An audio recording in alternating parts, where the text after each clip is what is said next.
Even weed. Especially Smoke weed every day.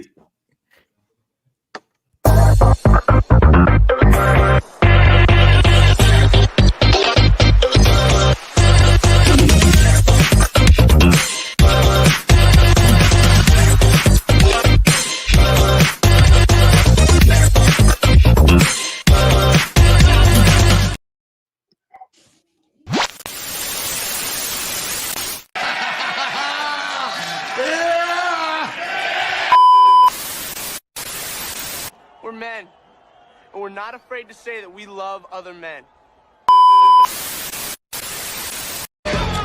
What up, G? My life is nothing I thought it should be and everything I was worried it would become, because for 50 seconds I thought there was monsters on the world. What Augean stable of misery do you live in if you fantasize about driving a bus or sitting on a bench? What's next, a breakfast eating simulator? Oh, careful, not to burn your digital toast. Now, if you'll excuse me, I have to go play an office simulator. Oh, no, wait, that's my job.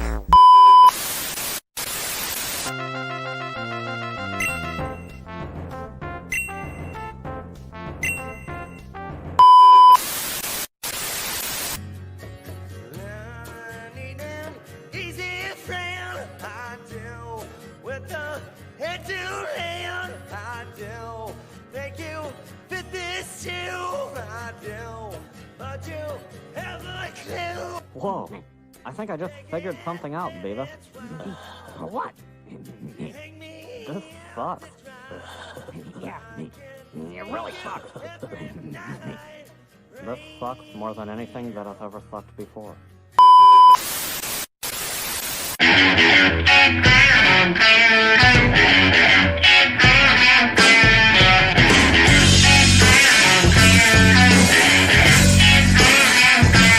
Don't take no for an answer. There's no Can I see more white women getting clotheslined, please?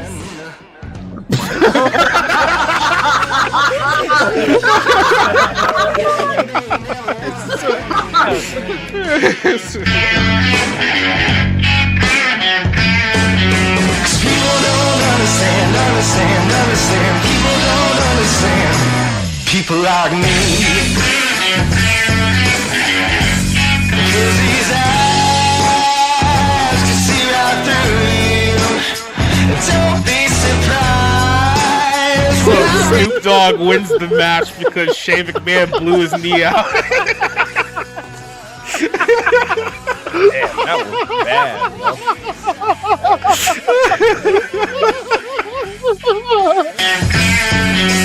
People don't understand. People don't understand. No, people don't understand. People don't understand. No, people don't understand. People don't understand. People like me.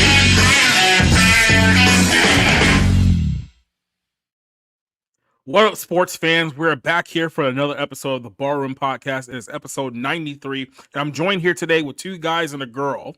That's as much as the intros I'm giving you guys this week. Joining us here is our good buddy Rob Motto. How you doing there, Robert?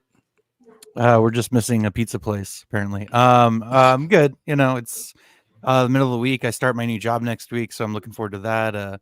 And just watching baseball and yeah, just trying not to be depressed at the lack of movies that are coming out this year that are worth seeing, because I'm pretty sure right now it's a big lizard and monkey movie that's top of the box office. So there you go. It's been a rough first quarter for movies in 2024. We're 3 months down, and there hasn't been a whole lot to sing home about just yet. Unless you ask this guy over here, Mr. Orange Hat Reviews. How you doing tonight, Orange? I'm doing good. Can't wait to discuss the topics tonight. Oh, I can't wait too. And then also joining us here on our show tonight is our soft-spoken C.S. Johnson. How you doing today, CJ? Exactly. So she's not there. It's okay. She's so soft-spoken. There she is. Yeah, I'm here. I would have actually preferred if he had just said nothing and just went on with the bit. But Well, I got to Yes. disappoint you at least once. So Just once.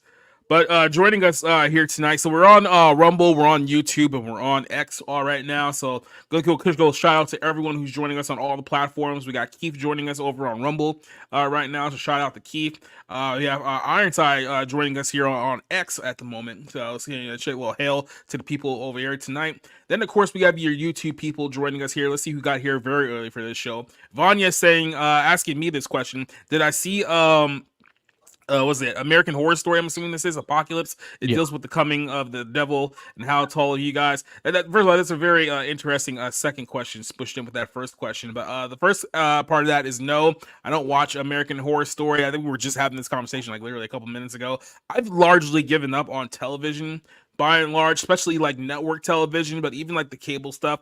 I don't think I've really been in tune with any kind of cable TV series since honestly maybe Burn Notice went off the air, or maybe like a few seasons into like Walking Dead. That's pretty much has been it with me as far as TV goes. So I'm not sure any of you guys watch American Horror Story still. Unfortunately, this was the last season that I watched. My former partner, best friend, whatever, we watched literally every season of it. I hated them all. Just throwing that out there. I tend to hate Ryan Murphy, and even though I actually really liked his Capote versus the Swans feud show that just wrapped up, but yeah, all his American Horror Story stuff is insufferable. And I'm 6 foot tall, so yeah, I'm same here. 6'2". C.S. Johnson is definitely not 6 feet tall, so we'll let no, I'm 5'6". No, she's 5'7". Oh, Zuna just homered. Sweet. That game. Who else we got here? Neil Zoic saying, howdy, barroom crew and the good folks in the chat. Our first question of the night is, which classic black and white political satire black comedy film would you rather watch? That's a mouthful. Charlie Chaplin, The Great Dictator, or Stanley Kubrick's Dr. Strangelove? So I'll shoot this one over to you because, you know, if you ever make me pick a Stanley Kubrick film, I'm always going to pick Kubrick. But maybe you guys have a different thought. What do you think here, Rob? Yeah, I'd go with Dr. Strangelove. I mean, there's no fighting in the war room. It's just a classic sort of hilarious line. And like, I like The Great Dictator, but it's a little precious, you know. Which, you know, I get it. It was World War II. Like, I understand the need for that kind of thing at the time. But I'd definitely go with Kubrick and Dr. Strangelove. What do you think, Orange? I have no fucking clue because I've never heard of the movies. Solid enough. CJ. I think there's some commotion. Yep, my family's making a bunch of noise. Hang on. Well, speaking of making a bunch of noise, Eddie Brock is also here, so maybe he can answer this question for us. Would you rather pick Charlie Chaplin's The Great Dictator or Stanley Kubrick's Dr. Strangelove? The Great Dictator is a really great movie, and I understand why it's culturally significant and everything else. But I like Dr. Strangelove just because it was it was probably the first Stanley Kubrick movie I watched, next to maybe 2001. And I just like Dr. Strangelove. It's really quirky and funny. It's where I got to learn about what's his name? Peter Sellers. Peter Sellers? Yeah. So I like Dr. Strangelove. I remember in high school I got to teach a class because the teacher got pregnant. She had to leave this class. She had to leave the school. So I got to teach a film and English class, and I used Stanley Kubrick, and I tried to use Dr. Strangelove as material for it. So I was in like junior high. It was cool. A second question here comes from Neozoic. Says, which favorite stand-up special or show from George Carlin do you like? I like to say that nothing is more funnier than George Carlin's life. So there you go. Rob. So this is weird. I used to be a pretty big George Carlin fan, if only for his whole speech and bit about, you know, it's a big club and you ain't in it. And I think that still has a lot of relevancy, but looking back, it's kind of hard to say whether he was funny or not. Maybe he was just really angry. Very, very steeped in nihilism.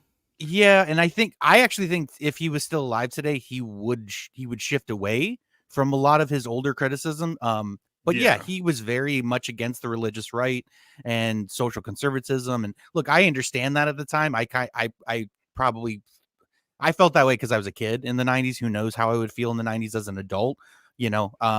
But I sort of have had to reappraise George Carlin. And while I think he was talented in his own right, you know, I just think he was like a dirty old hippie who was just very against anything traditional or conservative. There were good things about him. And you know, he was in a lot of funny movies, whatever, but yeah, I've definitely had to reconsider how much I'm a fan of him. He didn't replace. He was the first conductor on the Petticoat Junction, and he was the one that got replaced with Morgan Freeman. So I like George Carlin a lot. Unpopular opinion, I don't really find him very funny. I just enjoy that he just gets, like Rob said, he just gets angry and upset about the most peculiar things. And I like his bits that kind of go like Gallagher bits, because that's what I think George Carlin's comedy is like. It's like a Gallagher bit, only a lot more, you know, offensive, trying to be offensive or whatever. Because Gallagher does a lot of word play and everything else, like George Carlin.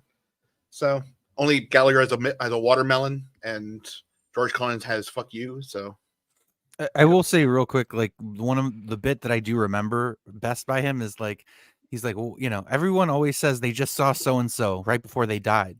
It's like, I just saw so-and-so at the grocery store. Yeah. And it's like, as if that mattered, you know, in terms of how you die or when you die, or, you know, I thought that was kind of a pretty amusing, like sort of absurdity that people say that stuff all the time. And it's like, yeah, I mean, I get it. They were here, now they're gone. That happens all the time. Unless it's like the Ultimate Warrior, where it was like he was literally on TV like 10 hours before he dropped dead. Yeah. Damn.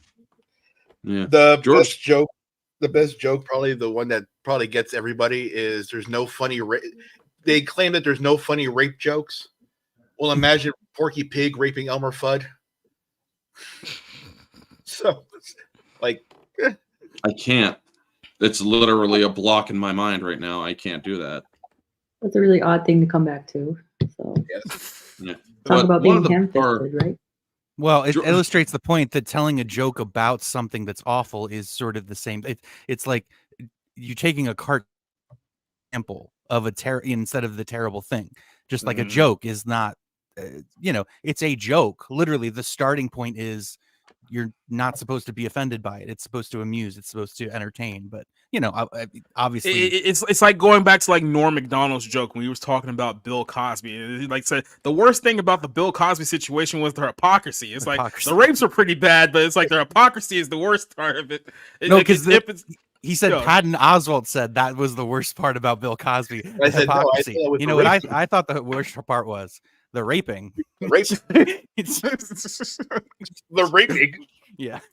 I mean, George Carlin, he was always one to basically call out both the mundane and the powerful. And he always wanted to stick it to the man, the government and whatnot, but he always called out the mundane too, like simple things like, do you want to get on the plane? It's like, fuck you, I want to get in the plane. And get ready to go to your final destination. Well, that's a bit redundant. I mean, because, well, destiny means final. Mm-hmm. So, yeah. If firefighters are fighting fires, what do freedom fighters fight? Good point. Well, there's another Carlin bit. Yeah. I know we got our good buddy Spencer here saying, let's go already. A shocker that you actually managed to be here on time with your time zone differences. It's only been like a month since daylight savings. Right. To the point of Carlin also, I think a lot of Carlin probably got really popular, possibly because Bill Hicks died too early. And like, what about the 7 words you can't say on television? Yeah. Bill Hicks didn't show up on TV. Bill Hicks didn't get an HBO special based on him. So there's like a lot of there's a lot of good things that happened to George Carlin to get as popular as he did. Yeah, but I mean, I would say that he just came out of nowhere. Yeah. Nowadays, people can't even tell you what the 7 words you can't say on television are. I mean, I can, but I'm not going to on this stream. Well, that was back in a time period where those words were like actually taboo. It's like now because of like Twitter and World Star Hip Hop, they don't even have like the same impact they had anymore. So yeah. What else we have? Doba Fett joining us here. Top Dog saying Haley Van Lith is hot. We'll get to her later on because man, she gets smoked last night. Who else we got here? Tactics Jones saying, hey, as much as I love Chaplin, Doctor Strangelove is a much better movie, and Carlin is a class clown album is a classic. So I think there's a recommendation there. Alice vs. Evil saying that he's 6'2", so there you go. MSK joining us here, making the obvious interpretation that C.S. Johnson is in fact a white woman. I can confirm that 100%. She looks like a black Latina in that profile picture. I gotta be MSK's token white friend. And I'm okay with that. So fair enough. Dante joining us here just quietly walks out of the room and nods away. So yeah, it's pretty much a normal Dante day. How you doing today, man? Who else do we got here? I think that's pretty much it for everyone so far. So like I said, we'll be trickling people in throughout the course of the show, but I want to go ahead and get this show started, and we're going to start off hot, and I mean real hot, because last night Caitlin Clark absolutely embarrassed LSU to a degree that we have not seen in quite some time, especially in the realm of women's basketball. But what made this so sweet was the comments that was made right before that game by Jemele Hill. And we've talked about Caitlin Clark here over the course of the last couple of months now, so you should be kind of familiar with the story. But obviously, Black Twitter, specifically Black women, absolutely despise Caitlin Clark for no other reason than that she is really good and she's white.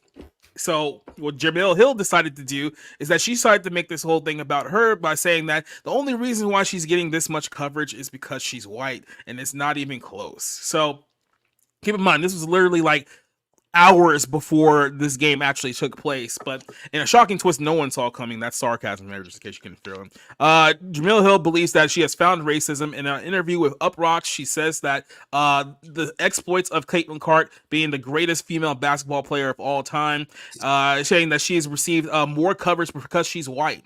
Says that everything about the sport has been trending up for years now. It did not start with Caitlin Clark, so she does not want Clark to get all the credit for the fact that people are actually watching women's basketball now. I will get to that here in a second, but says that a study that I cited recently for a piece in the Atlantic, which is absolutely nothing, found that you could compare the coverage to someone like Paige Beckers, who is UConn, Sabrina Ianu, who I think is South Carolina, and then Caitlin Clark to Aja Wilson, who is LSU, who has dominated basketball at every single level. She's probably the best player in the world right now. I'm not trying to act like she gets no coverage, but the coverage that sometimes non-white women get, specifically Black women get, is not even close. It's 2-1. So once again, someone has found a way to make herself the victim in this whole situation. And anyone who knows Jemele Hill's history in the sports media, this should not be as surprising to anyone. This is a woman who was literally, keep in mind, she was the main host at SportsCenter like 10 years ago. Like, they had her front and center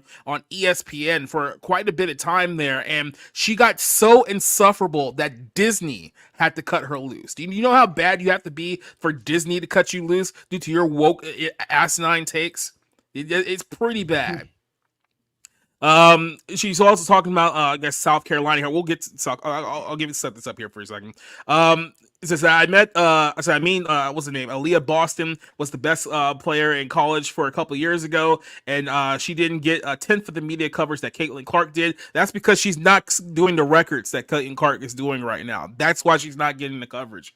Now some people will say, oh, it's her game, but I don't think it was that. She's tremendous on television. I'm thinking, what a missed opportunity for the national media to really elevate who she was as a person. The Caitlin Clark seems like a great personality, but it's not like Caitlin Clark is walking around saying crazy stuff. They're covering her excellence, and that's good enough. Whereas if it feels like for Black athletes to get the same amount of coverage or even fair coverage, it has to be something extra. Yeah, maybe you should set the exact same records that Caitlin Clark did, then you'll get the exact same media coverage. Maybe it's not has anything to do with race. Did you ever consider that as a remote possibility? Of course not.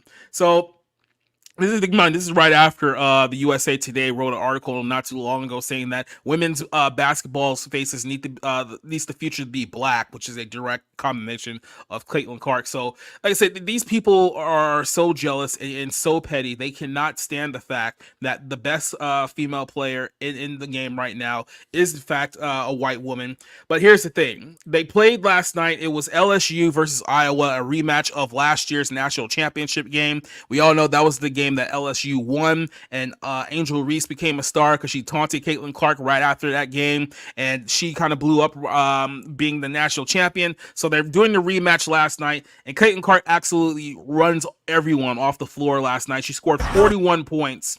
And the girl who was carrying her, Top Dog mentioned her, Haley Van Lith, just got lit up to the point where you can see just how visibly frustrated she was, because it's like Clayton Clark is making threes from like mid-court, and it's like, how do you even like defend this? And the answer is you can't. So this was some of the highlights of last night's game. Iowa won by I think like 12 points last night. They're in the Final Four. They're going to be playing UConn now. But there's a lot of salt going on the internet because everyone's been trying to tear down this woman from the very beginning. After she keeps setting one record after another. As a matter of fact, last night's game was watched by 12 million people, one of the highest rated women's basketball games ever. All because of the hype between Caitlin Clark and Angel Reese in this game, and all the people who are trying to downgrade like her success has absolutely nothing to say, because she went out there, she scored 41 points last night, and like I said, it was just sad to watch LSU attempt to do something when they absolutely couldn't. It was just absolutely hilarious to watch. But here's the situation that we have here. It's like these women, and like I said, it's primarily black women and primarily black women who are also lesbian. They could not stand this woman because, let's be very, very honest here, they hate white people, and they hate white people who are not in the alphabet community. So when they see a woman who is doing things that no other woman has ever done in the history of college basketball, they cannot stand. They can't stand it. So they look for any other way to be like, well, can we bring up this person instead? Or can we talk about this person instead? It's like, how can we not talk about the fact that 41 points last night? She had 10 3-pointers, 10 assists, and absolutely walked LSU completely off the court, embarrassed them from their own place. And she didn't have to taunt them after the fact. She didn't have to like do anything else. Like, it was just her performance last night showed that there's levels to this game, and she is above everyone else in the country, and there's nothing more that they can say about it. So of course they're going to go and try to play the race card with this whole situation. So Rob, I'm going to start this conversation off with you. What is your thoughts on I guess the ire and the hatred that comes from Caitlin Clark? People just hate on her because she's good, and they can't deny that she's good, so they'll just find something else to complain about. Yeah, I'll say this. I don't think that women's college basketball is nearly as propped up as the WNBA, because Mhm. at least women's college basketball had a sense of, the excellence. I mean, between Tennessee and UConn, in the 2000s, Yeah. Gina Oriema and I forget the woman's coach's name, but I think it was Pat Summitt. Like there was an excellent rivalry, and so I think that like this is college sports at its best. And look, there's actually a player that's worth celebrating in women's basketball. They should be excited. They should be through the roof, and yet they aren't, which is really weird. It reeks of insecurity coming from Jemele Hill, where you can't even just love the moment that people are talking about women's college basketball. I mean, they didn't even talk the rivalry I was talking about between Tennessee and UConn. They didn't talk about women's basketball then like they're talking about it now, and the ratings it's getting. And look, I really don't want to talk about women's basketball. I'm sorry that the culture war has like put this in the forefront, but Caitlin Clark has earned everything she's gotten. It's not like she's getting a step up because she's inept or because she's literally, the proof is out there. You can't make shots like that without putting in the work, without being gifted in that way athletically. So the one thing I will say is, looking at some of the stat lines, and again, the NBA is no better, but looking at some of the stat lines, it's like, okay, you got to 40 points, and I didn't look at it last night, but like 12 of 35. You know what I mean? Like, I've seen some games where it's like her stats are not that impressive, but putting everything in perspective, it's like it's a cool moment, whatever. I'm sorry that we have to talk about women's basketball. I just want to keep having to say that, but at the end of the day, like, if it's going to exist, I want it to be the best product it can be. And it seems like Caitlin Clark, at the very least, gets a lot of viewers, gets a lot of people interested in the game. And that's something that these people should appreciate, not resent, not sort of, basically reject at any with any sort of positivity that comes their way. So whatever, good for Caitlin Clark. These people who want to criticize her seem like overt hypocrites, but that's nothing new. Yeah, and another thing, this is also a story that broke right before the game. When they were doing the pregame, ceremonies and whatnot, they did the national anthem, and people noted that the LSU team was not even on the court during the national anthem. So it's like, why did they skip the anthem? The coach came out afterwards and said, well, she tried to cover it up by saying that they didn't know when the national anthem was being played. So it's like, I guess they just overlooked the fact that they were doing it right before the game, which is kind of a BS lie. And then other people tried to cover it up by saying that, well, they haven't stood for the national anthem in 3 years. It's like, okay, that doesn't make it better. And then, of course, they did that in the course of losing and getting embarrassed by Clayton Clark, which also a lot of people very, very happy. But Orange Hat, what is your take on this whole saga continuing here with Caitlin Clark and the hatred from Black women in women's college basketball? Well, it's easy to go to the whole racism thing, but in this case, Jemele Hill is basically trying to pull the race card, and by doing that all this time, you are actually she is actually showing her own racism. This girl is bringing fucking ratings back to the WNBA. She's a good player. That's literally all there is to it. Oh, wait, did I mention anything about her race contributing to her being good? What was that movie that was? I mean, I could have sworn there was a movie that years ago, it was called something. All right, White Man Can't Jump. It was based on basketball, and it mostly attributed to white people in general, because white people in general can't jump. But the thing is, it just so happens that there is a white woman. She just happens to be white. She's a good basketball player. And if people are freaking so pissed off because a white woman is good at something, well, that speaks to a personal problem on their behalf. And as for LSU, because I was wondering if that was the case, or if it was LSU that skipped on the national anthem. Well, guess what? You had a patriotic team that didn't skip on the national anthem, and they embarrassed the fuck out of you even further, because you guys are nothing but a bunch of losers, because you can't handle a little bit of patriotism at the beginning of each game. But as for Caitlin Clark, I hope that she takes all of this criticism in stride, because she has nothing to be embarrassed about. She has nothing to be nothing to feel sorry about. She is a good basketball player that just wants to play the game. And honestly, anybody who tries to make it anything more than that should just fucking kick rocks. Yep, and this is kind of where we're at. By the way, before I go to Eddie here, this is a real quote by Larry Bird that you guys may remember back when Larry Bird was the king of the NBA in the 1980s. He says, I didn't want a white guy guarding me because that's it's disrespect to my game. He actually said that, and it was funny because last night Caitlin Clark was being guarded by Haley Van Lilith, and like I said, she just looked like it almost got to a point where it felt like she wanted to cry, because there was just absolutely nothing that she can do guarding this woman. And it was even a question to the coach, is like, why don't you put somebody else on her so that she doesn't drop 41 on you and 10 threes, because clearly she can't guard this woman. So Eddie, what's your take on the Caitlin Clark saga? I believe that this is honestly one of the best performances I've seen in a women's basketball game. Just that 45-second clip, centered, swish, the whole time. It was amazing. Like that is some really, really good performance. So good for her, and really, I'm glad she won the game.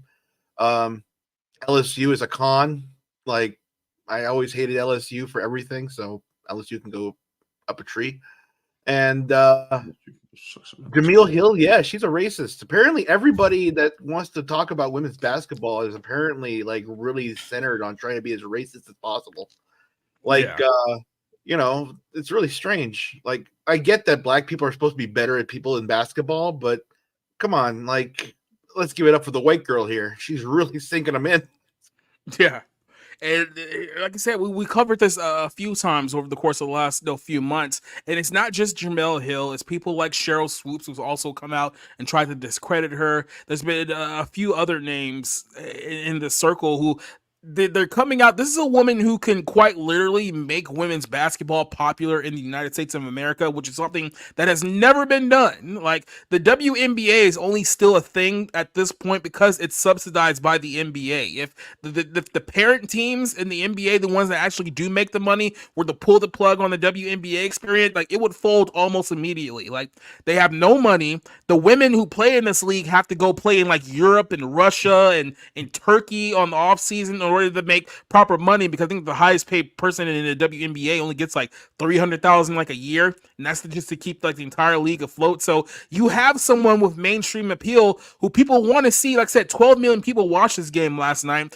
This should be a great thing for you guys who have been trying for 30 years and failing to make women's basketball popular, and you guys just despise her because she's white. You have no other justification outside that. She hasn't said anything about Black Lives Matter. She didn't say anything bad about George Floyd or all this other stuff. It's like, she's white, she's straight, and she's Christian, and that's what you guys can't stand. So you're potentially killing your only possibility in the next 25 years of ever being relevant because of your own petty jealousy, racism, and hatred.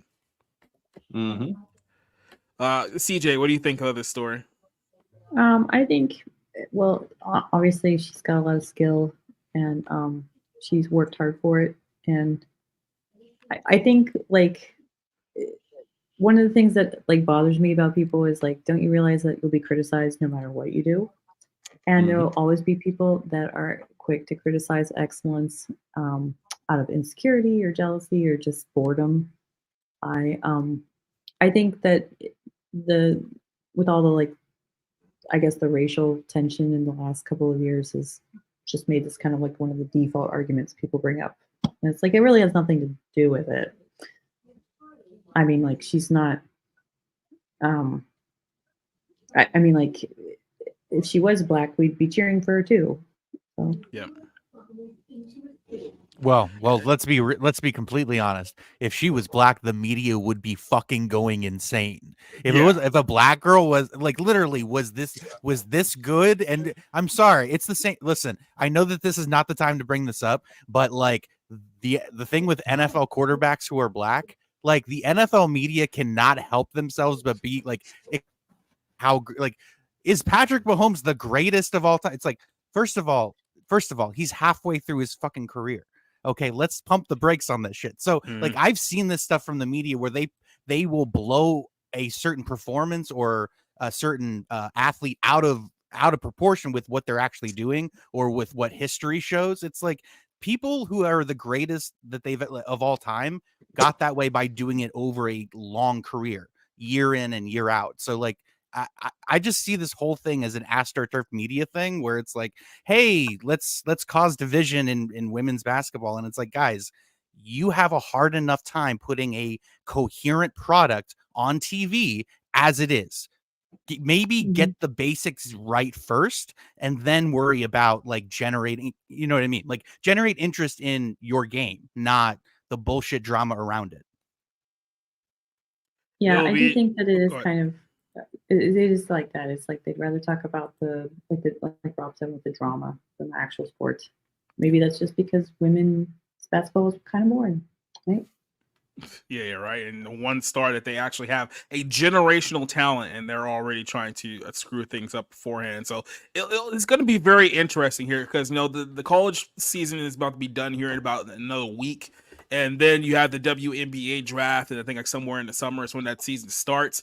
It's going to be very interesting to see how Caitlin Clark transitions to the WNBA because you know that it's no surprise there. The majority of the women in the WNBA are black, and then then the LGBTQ plus whatever numbers after that.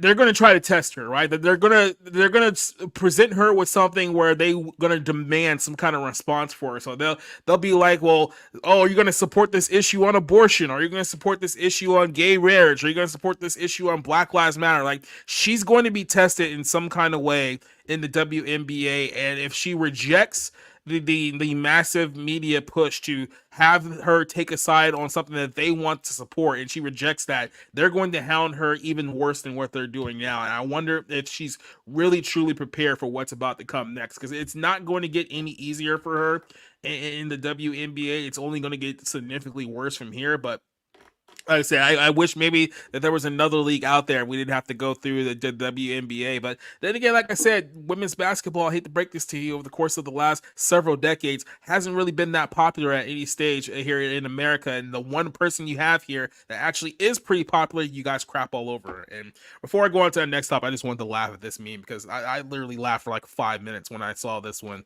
It's not a real quote. It was April Fool's, but just the fact that I can see this being a real quote. Like if she had what? No, just like people don't understand. Like, I think everybody wants to dig on her and everything else. She's gonna go Super Saiyan when she gets drafted in the WNBA, because somebody has to pick her up.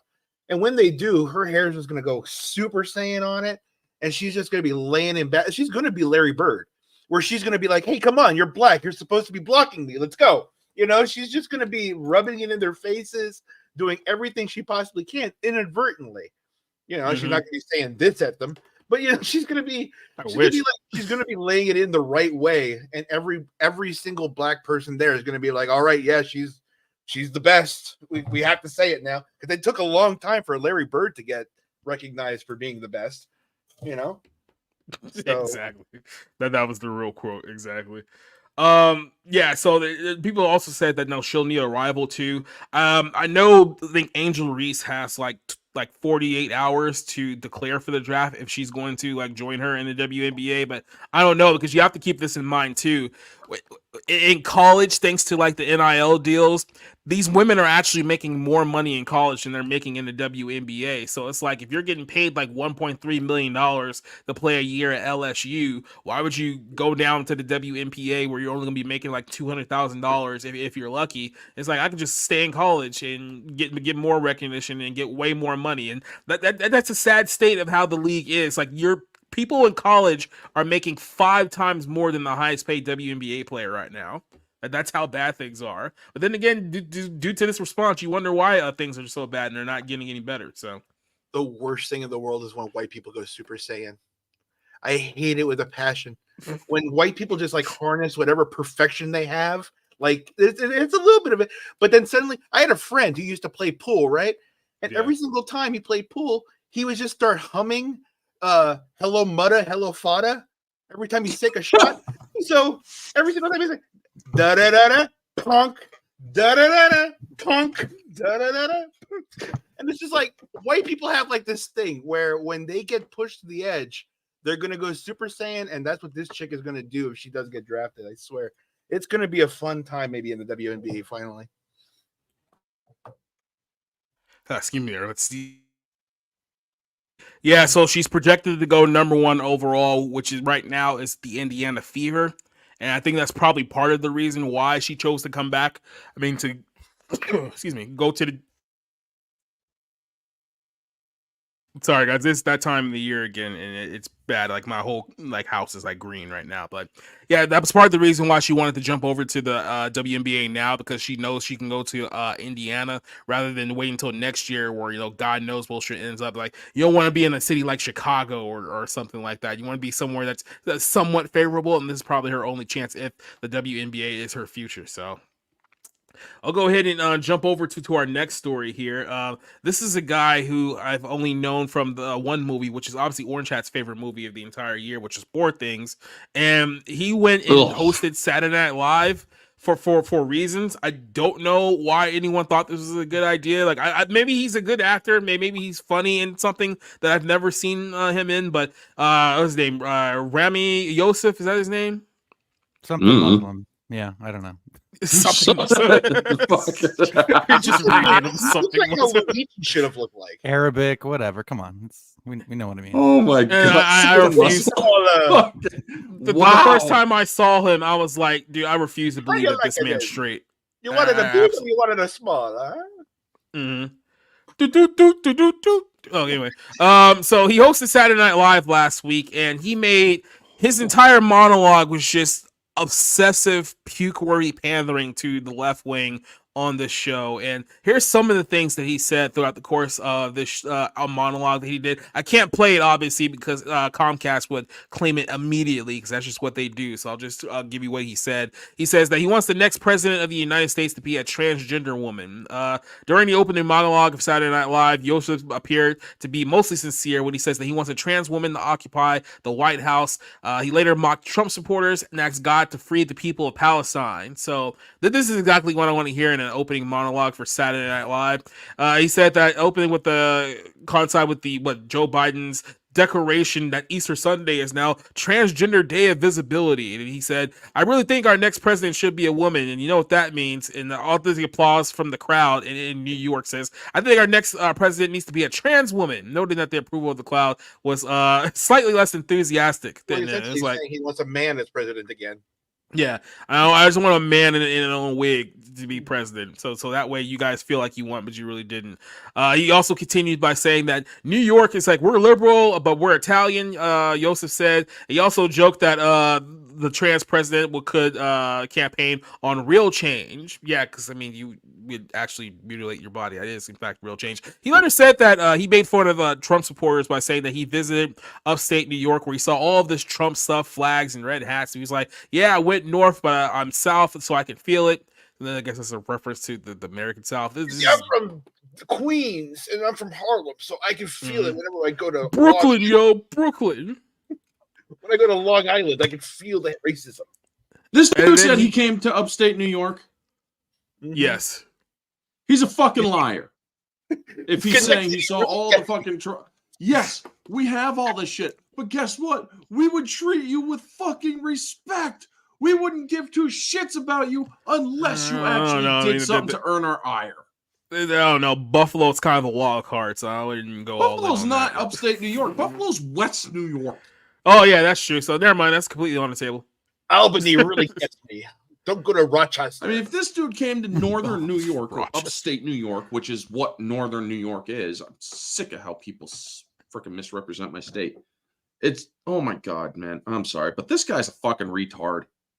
Well, we're not done yet because he then ended his monologue by crying about Palestine. He says that, my God, please help Ahmed's family. Please stop the suffering. Stop the violence. Please free the people of Palestine, please. Which is, like I said, brilliant comedic opening here. SNL crowd, stop Palestine. Exactly. Youssef used his recent More Feelings comedy tour to raise aid money for Gaza. And obviously he's making this tour and plea right now because he was nominated for an Academy Award for his work in Poor Things, where he's quite literally a simp. Like, that's kind of the best way that I can describe it in that film. And then he also... How did he get... He wasn't nominated. What was he nominated for? Was he not nominated for, like, Best Supporting Actor? I don't think so. I think it was... Okay, I mean... Okay. I mean, we can go back and check, but I think he was nominated, right? It might have been Mark Ruffalo that got nominated. Yeah, Mark Ruffalo got nominated for Poor Things, not Youssef. Yeah. Okay, then. So I just to clarify. Yeah, I thought he was nominated. The Academy really go that far? The white guy got nominated this year. At least somebody did, right? What was he say here? Yeah, so him and Billie Eilish said that we're calling for an immediate permanent ceasefire in Gaza. We're calling for peace and lasting justice for all the people of Palestine, blah, blah, blah, yada, yada. So this is the guy who they chose to host Saturday Night Live. And the only thing I could possibly think of when I hear him talk is... This man has no dick. So, yeah. I'll start this off with Rob. What do you think of Yami's hilarious opening bit at Saturday Night Live? Why is Saturday Night Live still a thing? Can you explain that one to me? I don't know. I think it started out as like a countercultural thing, and then it like got co-opted by the powers that be at some point, and is now used as like a social messaging tool for whatever, the New World Order, whatever you want to fucking call it. I don't know. I used to love SNL. I'm really sad at what happened to it. It's depressing. And like, look, I don't care what your politics are. Ideology and comedy do not mix. They just don't. And so, you coming out and being like, hey, support these causes and this is what I'm about. And it's like, okay, like we don't know anything about you. You're a slogan spouting automaton.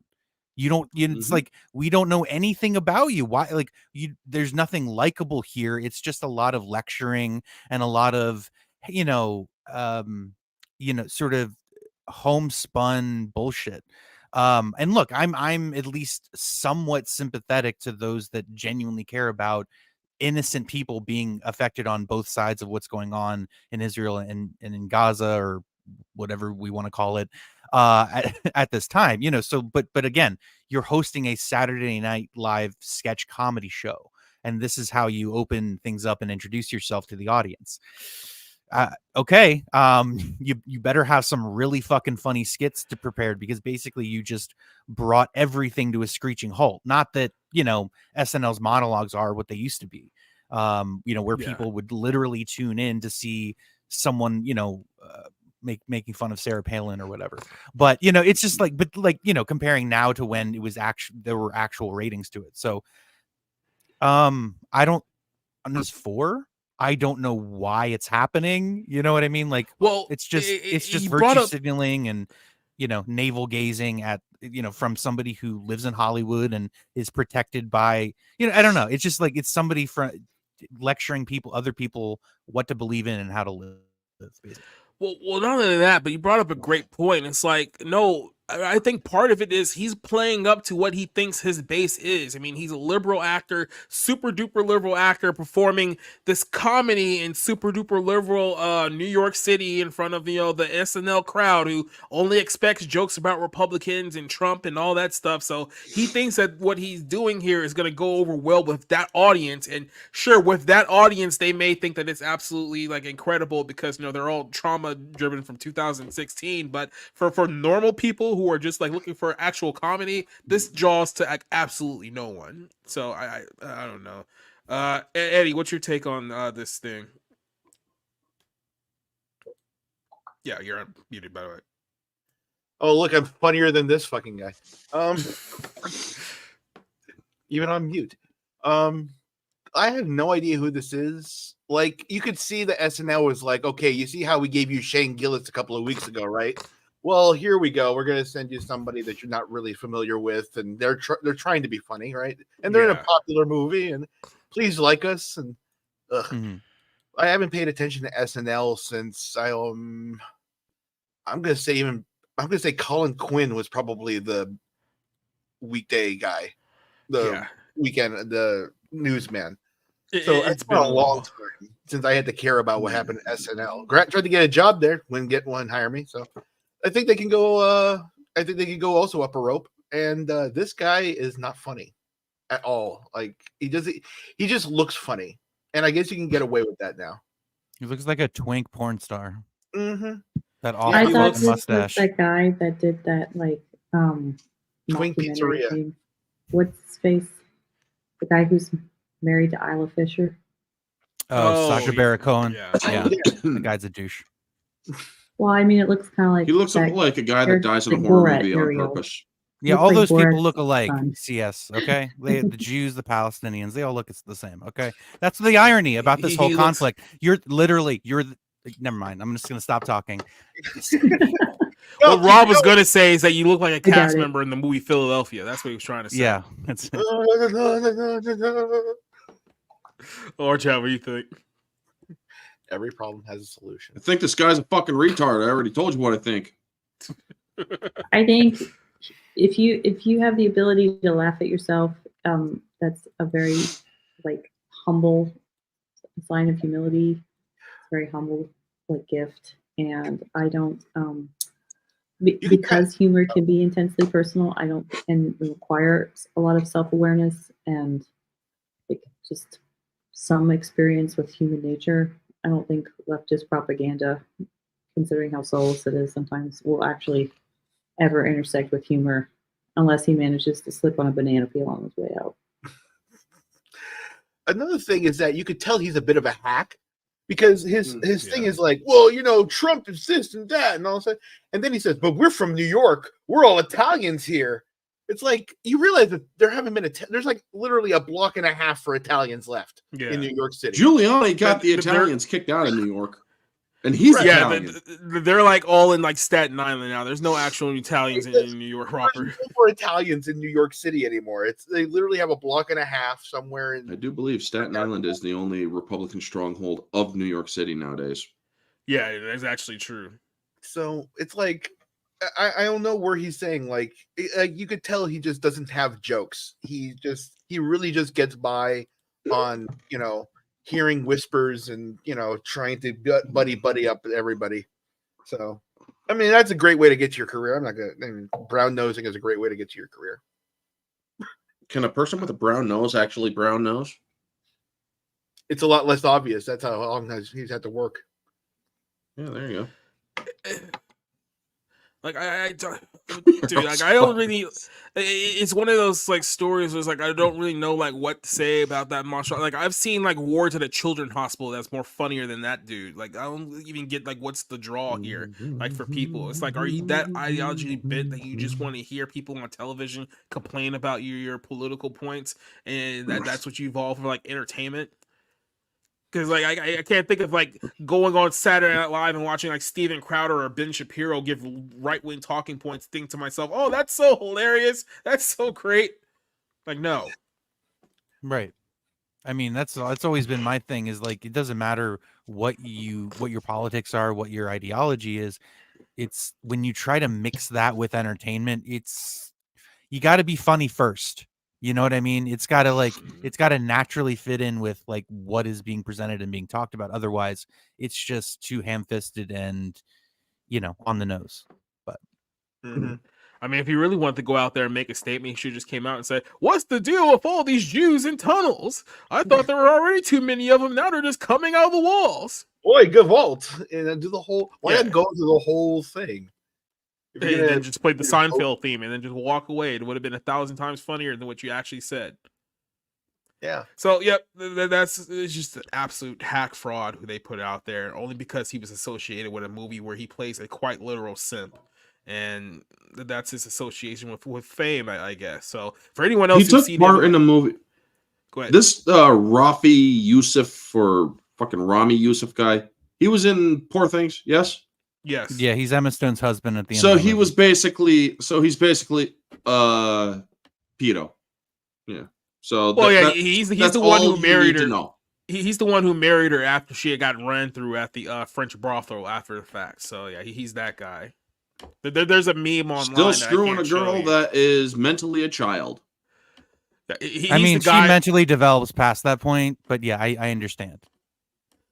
No, he's the guy who there's a meme on social media that I can't play on this show for the obvious reasons, but he's the guy holding the flowers. If you guys know what meme I'm talking about, so there you go. Oh, we've reached that part of the show here where I guess it's time for us to do a little movie review, because I did promise people we were going to review Godzilla. So let's go ahead and shift over to our Tuesday night special of the Friday Night Movie Club. Let's go.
By the way, for the record, just to answer Rooftop Korean's question, I don't know why Rick isn't here, but I feel like he did tell us that he wasn't going to be here, and I probably just forgot because I wasn't really paying Minor attention league anyway. opening night in El Paso. There we go. Yes. Now it all makes sense. But yeah, that's the reason why he's not here. But we do have a couple people who did see the movie here who will talk about it here, because Orange Hat saw the movie, Rob saw the movie. I did not. Eddie, did you?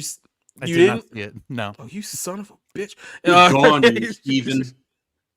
I couldn't make myself go to it. It was raining all day, and I was just like, yeah, I'm not doing that. Oh, you got depressed because of the rain. No, I got depressed because I have a chemical imbalance, but that's a different story. Oh, I got Don't my we feet all? wet. Well, I mean, you would know, but anyway, so let's talk about Godzilla. So I guess it's just me and Orange, and then we can go ahead and discuss this as a course here. Let's go ahead and really quick. Was the Volkswagen thing for real? Was that in there? What Volkswagen thing? So literally, they showed this thing on Twitter where oh god, I cannot even remember the chick's name. The oh god, what's her face is in it? Prestige. Rebecca. I can't think of the actress's Ferguson? name. No. Rebecca Anyway, Ferguson. so yeah, anyway, like she's like talking to her kid or whatever, and then they go off screen and they show this red Volkswagen as if it's a fucking car ad. So I was just curious if that was real, if that was in there. No, I didn't notice that. Did Godzilla really suplex King Kong? Yes. Oh my god. That is a real thing that happened. I was like, damn. That was the second one I had a question about. Okay. Yeah, no, I had made the comment that he quite literally suplexes Khan in the film, and that was actually a thing that, like, full blown like WWE suplex, like on a pyramid, wasn't it? Or was it like on a pyramid or off a pyramid? Yeah, off of pyramids, yeah. So So we quite runs him up and just it's like, oh shit. I mean, it's not. I mean, that's more believable than fucking riding from Metal Gear's Resurgence or whatever. Him freaking suplexing a Metal Gear. It was at that point So- where I was like, you know what? I was so detached from the story that I saw that, and I was like, okay, fine, I'm back in now. But let's go ahead and give people a little a disclaimer here. So obviously, we all know Godzilla -1 came out a few months ago. It was a brilliant movie. It won an Academy Award. And I said back then at the time that this is probably the absolute worst time for this film to come out, because everyone's going to be judging this movie based off of Godzilla -1, because a small Japanese studio on a $13 million production budget made a better Godzilla film that's ever come out here in the United States of America. This one claimed, I think the budget of this got edited throughout the course of the week to make it seem better, because I could have swore I heard that the budget of this was like $190 to $200 million. Then somehow on Wikipedia it got changed to like 145, which is, there's no way in hell they made this movie for less than $200 million. There's absolutely no way with the way that they spend money. Maybe they did. Who knows? I've been pressed X'd out very, very hard about that, but it literally went to Suplex City.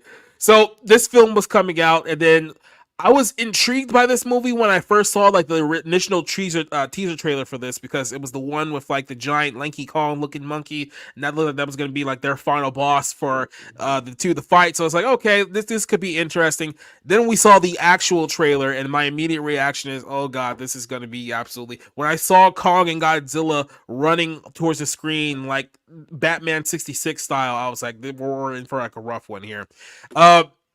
I'll go into this by saying this.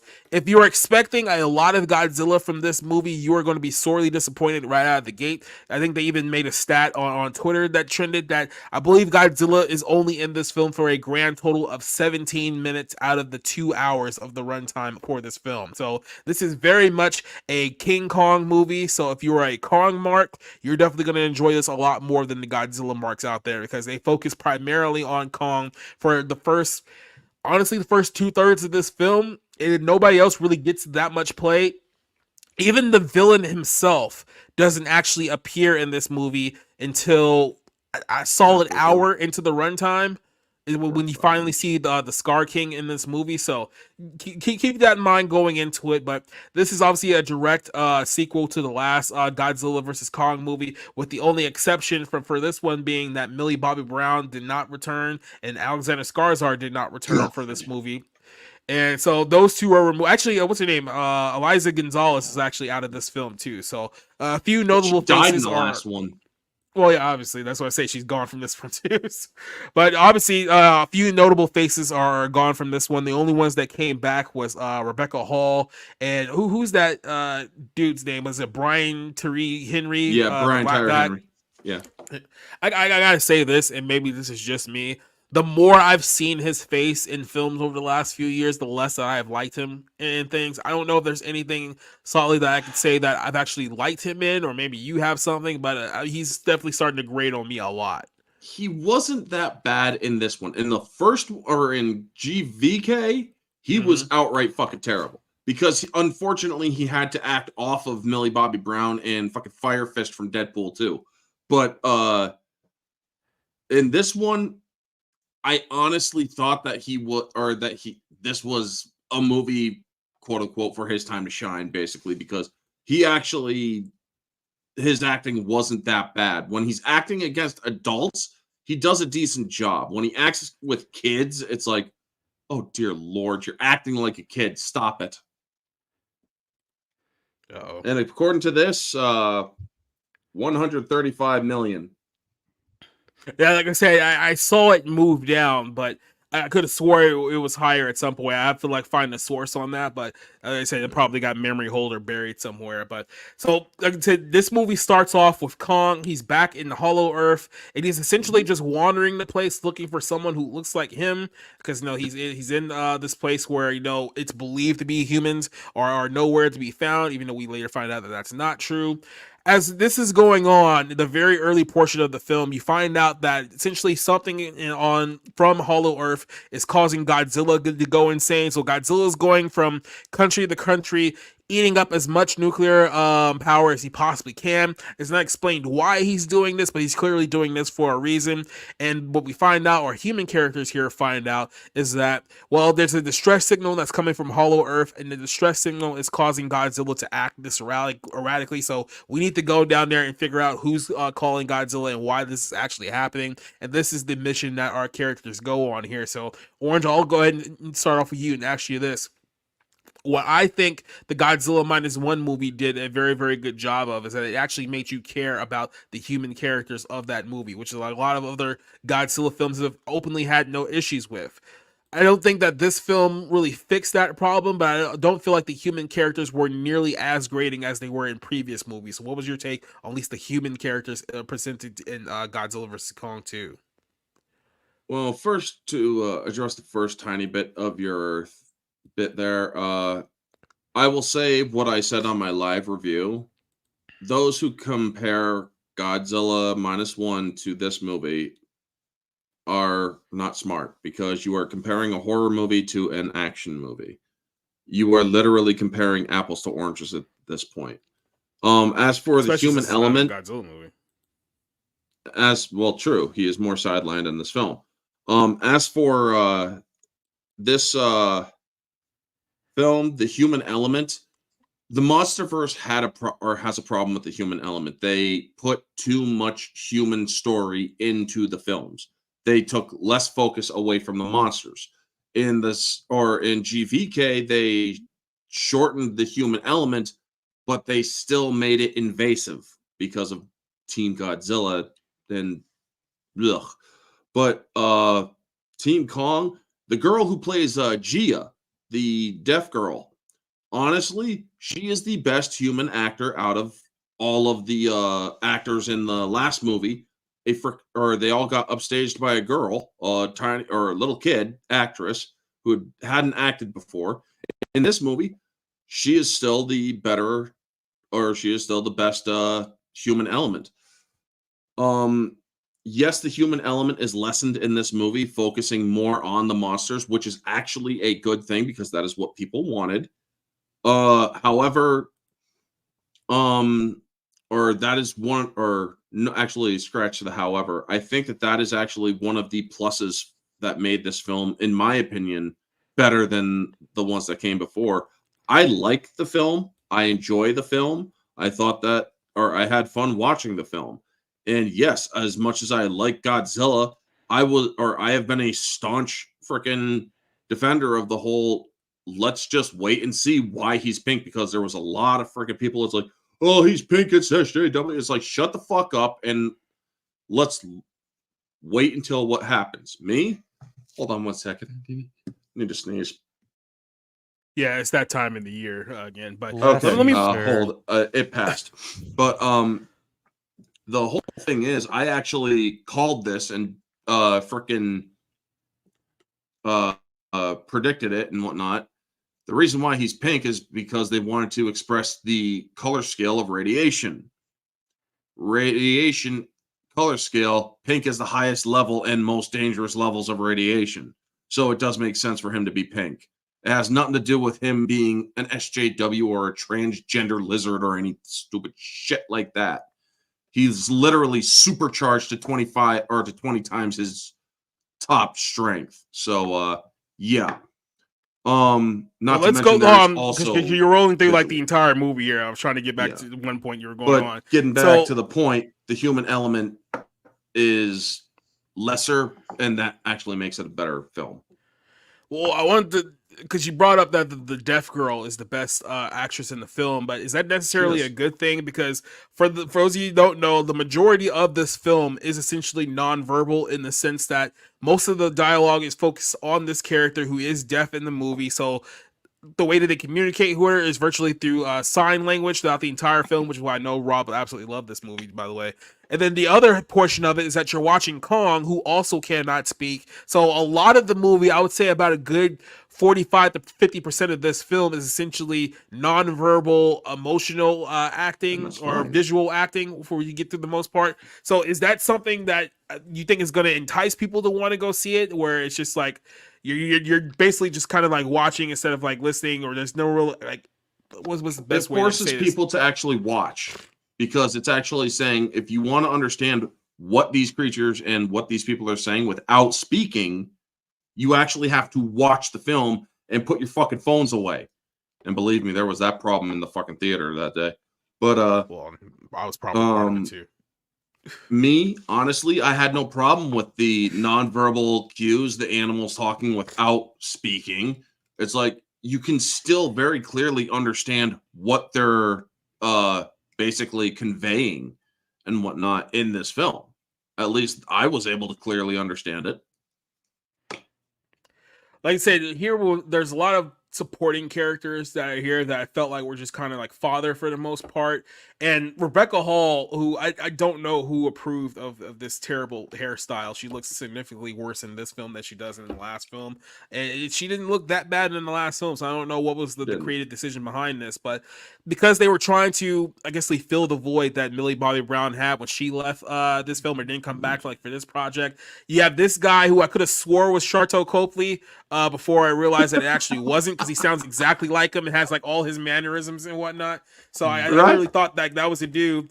Then the other guy, who I like to call Ozzy Jack Black, is also in this movie as well, but he isn't in there for too long. He gets kind of like disregarded pretty early on, like in the film. But yeah, as far as like the human characters go, I just don't think that outside of the one girl who I guess was key to the actual story, because it comes in later on that she's the only one that can call one of the kaijus that can help like save the day and whatnot, that there wasn't really much to it, their portion of the story, which kind of makes me feel like if you were going to focus solely on Kong, which is kind of what they did in the first hour, I kind of wish you just did that rather than having like all the other characters. But is that what you feel? Or having Kong as the main element, I mean, they could have, or it would have been better to actually do a Kong X Godzilla instead of Godzilla Kong, because when you put Godzilla as the first name in the title, you do expect him to have a little bit more screen time, but Kong is the one who has the more screen time. And I do believe that they wanted to show what kind of life he's living in Hollow Earth.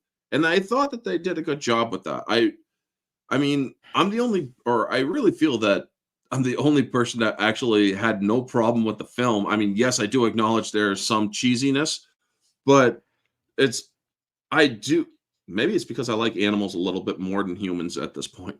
But I just really thought it was fun for people to actually just enjoy seeing what Kong is all about before things get serious, you know? He's looking for that family he hasn't found it in freaking years. Well, here's I a few mean, problems that I have with the movie, and Rob might be able to attest to this too. This film is written in a television format, and here's what I mean by this: is that it's written in a way where it's not like, you know, first act, second act, third act. It's like we have A subplot, we have B subplot, and we have C subplot. So the A subplot of this film is obviously Kong and his adventures. That's where the primary focus is. Then you have the B subplot, which is Godzilla, who kind of comes and goes throughout the course of the movie, and then he's kind of like gone for a large period, but they have to keep reminding you that he's still out there somewhere. Then you have the C subplot with the human characters, primarily the girl, and what's going on with her. And it feels like they're trying to tell three different stories simultaneously, but very loosely does the three stories that they're telling here actually like cohesive with like one another. I think that was probably a big problem, because like I said, it felt very much like a, let's say, like a Sons of Anarchy like style like storytelling in that regard. The other problem that I had with this film is the fact that they really let down the audience on the villain, because at the end of the day, people are going to go here thinking that they're going to get, you know, giant, you know, kaiju battles or giant monkeys versus giant lizards, and you're not really going to get that for a large portion of this film. You get one little bit where Kong's like fighting off a horde of like giant apes, and that's kind of like all the early action that you're going to get outside of a few blink and you'll miss it like Godzilla fight scenes here, right? And then the whole thing with like the villain is like, you're supposed to, the whole teaser for the first trailer was, oh, there's going to be this giant Lanky Kong style monkey that's going to come out, and that's the Godzilla and Kong are going to have to team up to fight this thing. He's going to be a threat unlike no other. And they built him up to be that threat. And then when he's introduced, not only is he lacking like in size, like I said, you don't even actually like see him quite literally to like an hour into the movie. And by then the movie's like halfway over. So he only really becomes shoehorned as a threat very, very late into the film. And that's where you kind of get like the subplot of, oh yeah, it turns out that the reason why he's so dangerous is because he has the ability to control this other kaiju, which I'm pretty sure you know a little bit more about the Godzilla lore than I do. So what was the official name of this creature that he was controlling? Shimo, and it's actually, or Shimo's actually a more she's an original kaiju for Legendary. She's not Toho at all. No, I wasn't saying that she wasn't Toho. I was talking about him, like Scar King. Oh, Scar King? He is also a Legendary original creation. He's not Toho at all either. You said, I mean, not Toei, right? Which means that it's not like Godzilla related, correct? Yeah, he's not from Godzilla's Toho universe at all. He is literally a creation for this film. Oh, okay, that makes a lot more sense here. I think Hopper says that I would rather go to the mountains along with the pandas. Yeah. Yeah. But honestly, go ahead. This villain, I enjoyed him because honestly, he's a very fucking dark villain. He literally just, with glee on his face, kicks another freaking ape into lava. And he treats all of his subjects like shit, including Shimo. And then Neil asks an interesting question. So, didn't movies have more than one plot, like Lord of the Rings, trilogy, whatnot? Yes. What I'm saying here about like A plot and B plot and C plot is basically what I explained. It's like, yeah, there's different plots going on, but they don't actually feel like they're all connected into like the greater story. It's like, put it to you this way: when Lord of the Rings, you all knew that it was essentially an adventure movie, so everything that they were doing was leading up to an end point in the film. So everything kind of had a purpose. Here, you just kind of, like I said, Godzilla's just kind of doing his own thing for the most part. It's explained later on why he's doing this, but you don't really get that explanation until very much later. And then, of course, you have Kong just kind of like wandering at the time because he doesn't know exactly like what's going on here either. So all of these like subplots don't really connect together until very, very late in the film. So that's kind of what I mean here. And Lord of the Rings, I mean, can all those things congeal? It's world building. There's so much going on there that it congeals as a part of the whole. Whereas, again, to be fair, I have not seen this. I probably won't watch it. But, a lot of these movies, listen, I fully expected this to be a dumb, big monster movie where these things beat the hell out of each other. So they didn't even give the audience what they promised in the trailer. So but anyway, I'll just stop there. I wouldn't go that far. The only thing I would say is that portion, like if you're just going to this film because you want big dumb like giant monster fights, you really get that in like the last 20 minutes of the movie. So if you're trying to get like, no, I want my ticket's worth and I just want to see like monkey versus lizard and fighting and punching, you'll get that in the last 20 minutes of the film, certainly. Well, everybody keeps on, or a lot of the things that a lot of people have actually said was that this was Godzilla versus Kong Part 2. And it's literally called Godzilla X Kong, not versus Kong, but X Kong. Basically, a separation of the two kaiju. Basically, Kong's down in Hollow Earth, Godzilla's up on the surface. You are literally separating of the two. Now, I think what Adam Wingard was trying to do with this story was he was trying to make it more as if random events brought them all together or brought the three elements or the three different plots together. Yes, Godzilla is acting randomly or as people think, but it's also, but it is explained. And if you pay attention to a lot of the fans, there's a reason why he is doing what he's doing. He senses what is going on and he has perceived what is going on or what is needed. He needs to be supercharged in order to do it. So that's why he was doing what he was doing. Kong, he was looking for other members of his species. It just so happens he does come across them by accident, literally in the film. And well, we all saw how that happened. And also the humans are trying to find out what the hell's going on in Hollow Earth that's sending a signal up, and why Gia is able to sense it and see it psychically. It's not that she is psychic, it's just that she is able to perceive it due to her lineage. I'll say this because I know the actress in question here is not native, but I think I even mentioned this one with Cider on Monday. It's like, after watching Echo, I'm getting a little tired of like the Native American propaganda that's being thrown in my face. Now, look, I know she's not Native. That's not what I'm saying. Listen to what I'm saying here. It's like, I've seen so much of it over the course of the last year, and I've said this before too. If it's not Taylor Sheridan, you're not going to do a good job with it. So just stop. But we're kind of in this whole, hey, we need to focus on more indigenous, societies and more indigenous, groups of people. So that's where they're kind of pushing now. But especially with like this film and like the girl, and then you said that she's like the best character in the film for you. I wouldn't even really push that hard against it. The acting wise, like I wouldn't even argue that hard against it because she is the only character that has any real like intrigue in the entire story. But at the same time, it's like maybe it's the fact that we just watched Echo a couple of months ago. It's like, can we get Native American girls that actually speak? Is that too much to ask? I mean, one of the things that a lot of people don't know, I mean, I will explain this. The Iwi, the people in this movie, the tribe of people, they are literally from all over the world when it comes to how they came to be. They were literally different places of people that essentially came upon Skull Island. Some stayed, some went into the Hollow Earth and lived their lives down there and found a greater meaning. This was all done thousands of years ago.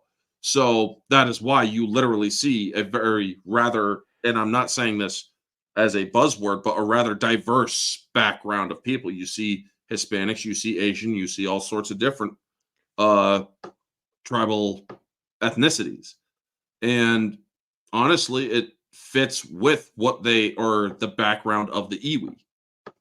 So that's also something that I noticed, that everybody's like, well, they were just doing it for diversity. It's like, no, actually that fits with the background of the story itself.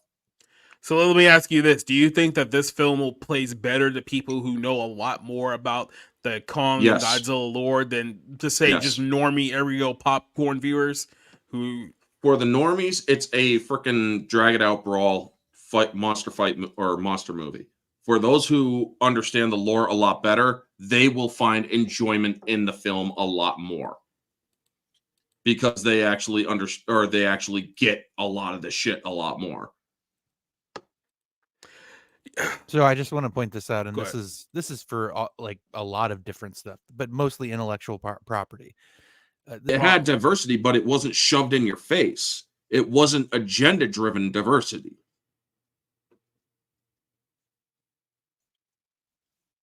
Yeah, I just had to close that out because I didn't know it was still playing on the background because I did not pop that one up. So you saw a little bit of Yeah, I was about to say, if you keep on playing, your stream will go down. If you Yeah, continue here's the showing thing. that Like movie. when I shift the two buttons here, it's supposed to just go into the background, but then for some reason it'll just like double pop itself back up because StreamYard's being retarded here tonight. So yeah, Oops. there we go. Oops. Jinx. Yeah. So, sorry guys, I accidentally played the best part of the movie. Now you don't have to pay Warner Bros. anymore. Oh, believe me, you're gonna get copyright hit. Oh yeah. Well, So we'll wait, fix it in Warner. post. This is a Warner Brothers release. Yes. Okay. Yes, Yeah. So this they is had a legendary great. Warner. I was gonna. Well, and whatever. Maybe it'll do well at the box office. So just ignore this comment. But It's they had a defying great. expectations. They had a great 2023 with Barbie and whatever else they released that made a shitload of money, and now they're gonna fucking tank this year. But no, it's good that people are going to see it. That they want. It's something they want to see. So. Yeah, so look, I give my honest opinion about this movie. It wasn't until the last 20 minutes that I really got engaged by this movie. For me, it's just way too slow paced. Too many things trying to go on at once, and you're not really doing one. Like the con portion of this film is probably the best. Like for me, like all the other stuff just kind of feels tacked on for the most part. But it wasn't until we finally get, like I said, our showdown with Kong and Godzilla, which comes about an hour and 40 minutes into the runtime, which you probably saw there. And then all of a sudden, like I was like, okay, well, this is probably what most normie moviegoers are looking for anyway, with like obviously the big monster fights and the giant, CGI monsters punching each other and falling down all over Rio and in Egypt and all that stuff. So if you guys like that, I think more people are going to be a bit more acceptable to this. But I mean, look, I'm not going to sit here shy away from this. I did see Godzilla versus -1 a few months ago. I think that film does a superior job in telling the human element of the story, actually giving people what they want. So when I see this one, yeah, it's not fair to compare the two because they are entirely two different movies. But however, I'm not going to sit here and pretend like I don't see the same problems of why America, when it comes to their big studios, always seems to get it wrong with these things in the first place. So for me, I'm going to give this one, and I'm being very, very generous by doing this, a 2 out of 5. I mean, that is probably as high as I can go to it. It does get to a point where it's like, it does kind of bring you back in. 'Cause like I said, when I saw Kong suplex or Godzilla suplex Kong, I was like, okay, fine. Like, this is where we're going, and I'll be all in at this point. So when that does happen, it does bring me back in, but it takes a while to get back there. So my recommendation, go watch the last 20 minutes of this movie if you want your money's worth. My score personally, objectively, I put it at about an 8.8. Objectively speaking. Personally speaking, subjectively, I put it at a 9.5 out of 10. Because honestly, I really like it. I don't care about Western Godzilla after -1. The thing is,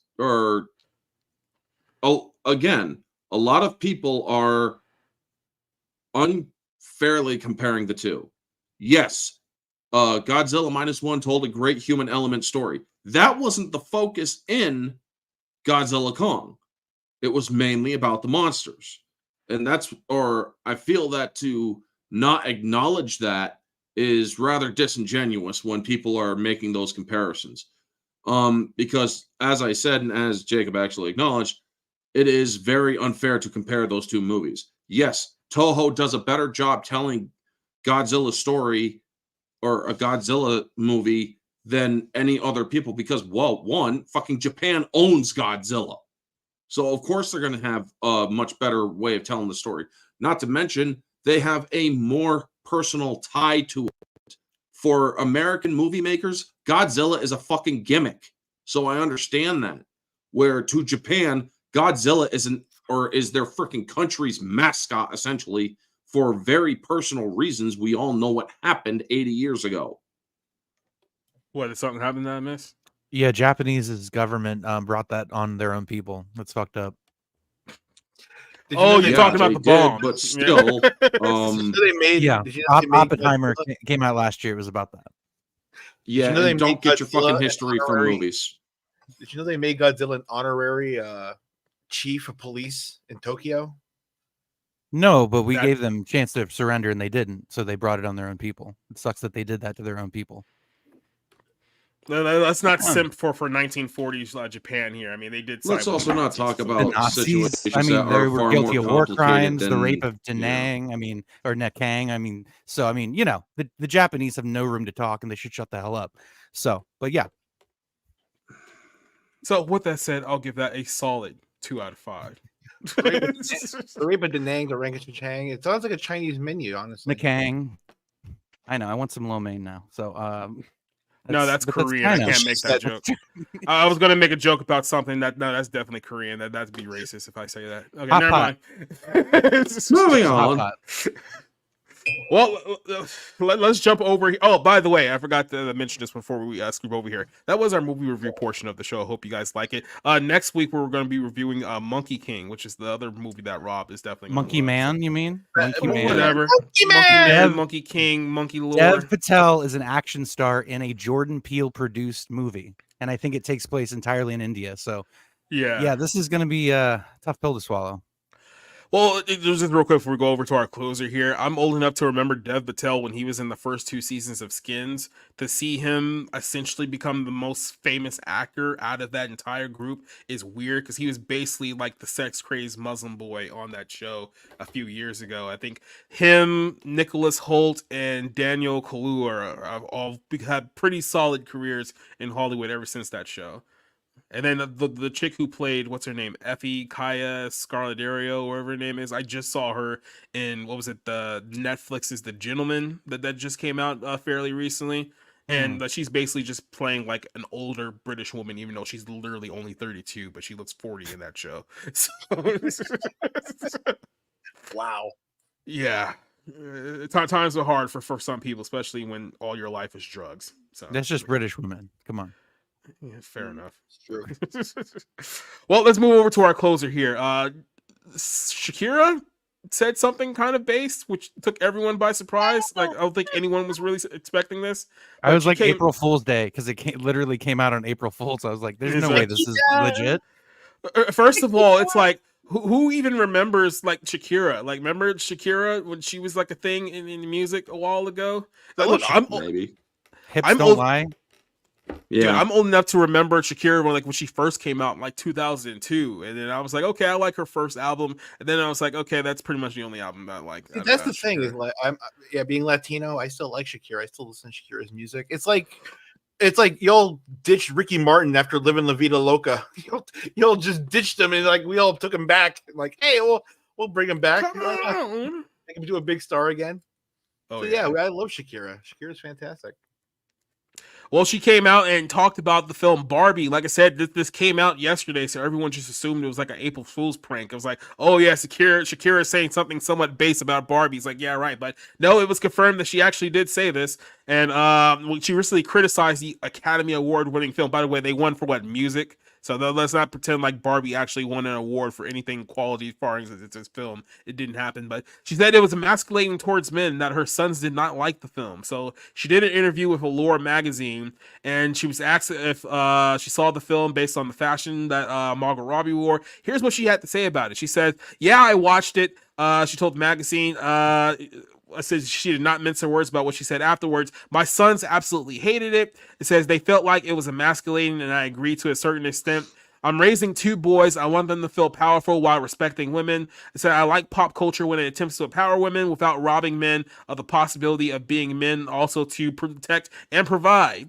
I said I believe that giving women all the tools and all the trust we can do without losing our essence, without losing our femininity. She said I think that men have a purpose in society and women have another purpose. We complement each other, and that complement should not be lost. So he also went on to say here that just because a woman can do it all doesn't mean that she's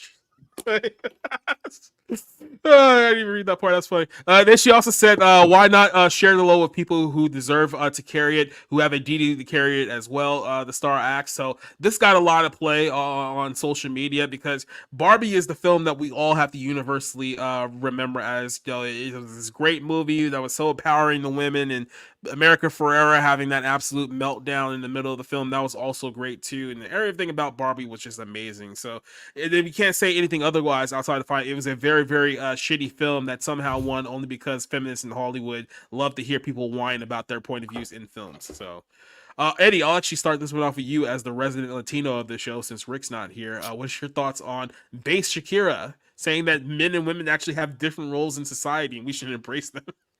So I got in trouble a couple of days ago about saying similar things, so I'm not nearly going to say as much as I said back then. However, I will say that this shows that it's becoming clear that the Latino base, which actually, seems to have a nice little threshold on the box office receipts on a lot of things like concerts and movies and things like that, are the ones that seem to be the ones that be pushing away a lot of this woke cancel culture kind of stuff in their movies and media. And Shakira understands that. Not only that, but Shakira is, she's a woman, and she understands that when you're raising boys, you can't raise them to be girls. So when I watched Barbie, that was the first thing I thought of, because as a man, when you watch Barbie, you realize how emasculating of a movie it really is to men. The only reason why Ken is a role model is because men know how to appropriate things that girls do to make it better. And the fact that Shakira understands that and understands that, we need to, make boys grow up to be men and take responsibility for things. And it's not always a woman's responsibility to take care of everything, is a very, very empowering message. And I hope all women understand this, not just Latino women. I also love this thing too. It's like it was the same thing with Gal Gadot. Like whenever you have these actresses out there that actually have sons, and not African sons that they adopted and then turned them transgender at the age of 3, actual kids who are their blood. And it's I don't want to raise my boys to hate themselves because feminism told them to. So they actually say things that go against the culture. And obviously, once we get to this portion here, I'll kind of play you guys some of the reaction to our comments here, which is just as funny, considering the fact that she basically said nothing wrong but everything normal. CJ, you still here with us? Yeah. So, what is your take as a mother of no children? What do you think about this whole thing? Her take on this film? Well, she's absolutely right. I don't know why anybody would waste their time watching Barbie, though. You knew it was going to be terrible. Did she though? I mean, like I said, I don't know. She's in Spain right now because she had this whole thing not too long ago about her not paying taxes in that country. So maybe she is kind of distant from the Hollywood bubble at this point. You think that has a little bit something to do with it? I don't know. I'm sure that the Latino culture and the Spanish culture, they tend to be more conservative anyway, just because of all the Catholic heritage. Yeah, that's definitely what matter things. There's also another element to Spain which we can't talk about here on this podcast because we're on YouTube, but I'll bring that up on a different day. Viva la raza. Rob, what's your... I think I've been saying all week on different podcasts, men and women shouldn't hate each other. You should hate the system, That'll be great, right? Yeah, well, and I have sympathy for both sides because I know people who are single and they want to get married and have families, and it's really hard to find each other, in all the mess.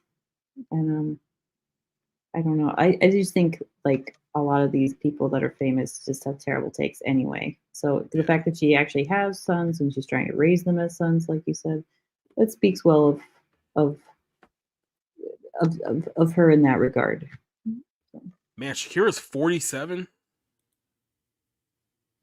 Yeah, well, I mean, you do tend to experience life, and as you age, you start to realize certain things that your parents told you when you were young were right, Mm-hmm. or maybe they're.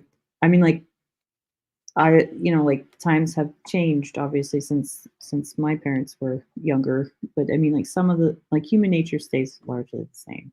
So Yep. Yeah, I just, I don't have really much to add here. I liked seeing that.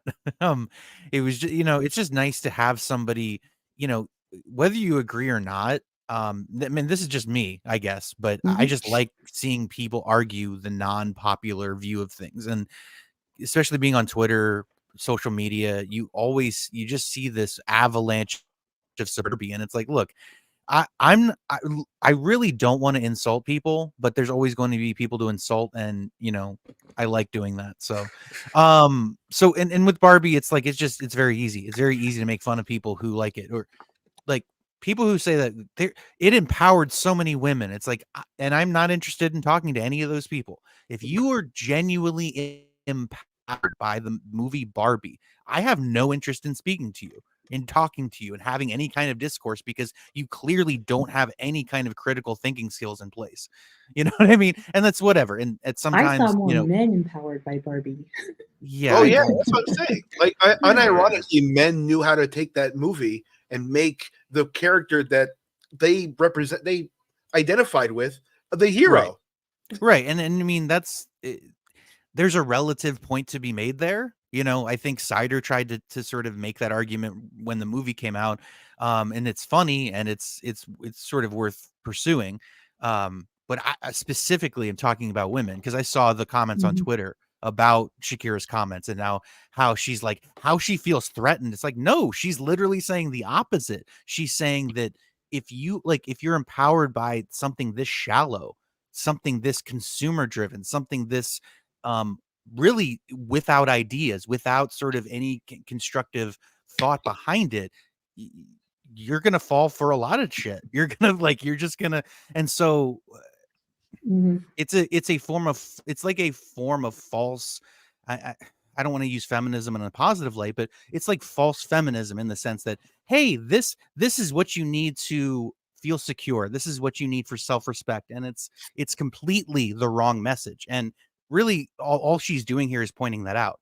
She's saying, hey, we need the yin and the yang. We need balance between the sexes. There are things that men bring to the table, and there are things women bring to the table. And for it to work, both people have to be doing, their job. They have to be doing their part. So, yeah, I don't really have much to say beyond that, but it was refreshing to see that, especially on April Fools. I'll say this too, like, the only thing empowering about Barbie was probably going out and buying Barbies, which nobody's done since they made them all fat and ugly and diverse. So remember the Bratz dolls? I mean, that was a whole like anti-Barbie sort of thing, ugh. And except the same thing as Barbie, you know what I mean? So I don't. Well, I mean, like the thing about Barbie is it's a doll. It's not real. It's not really you.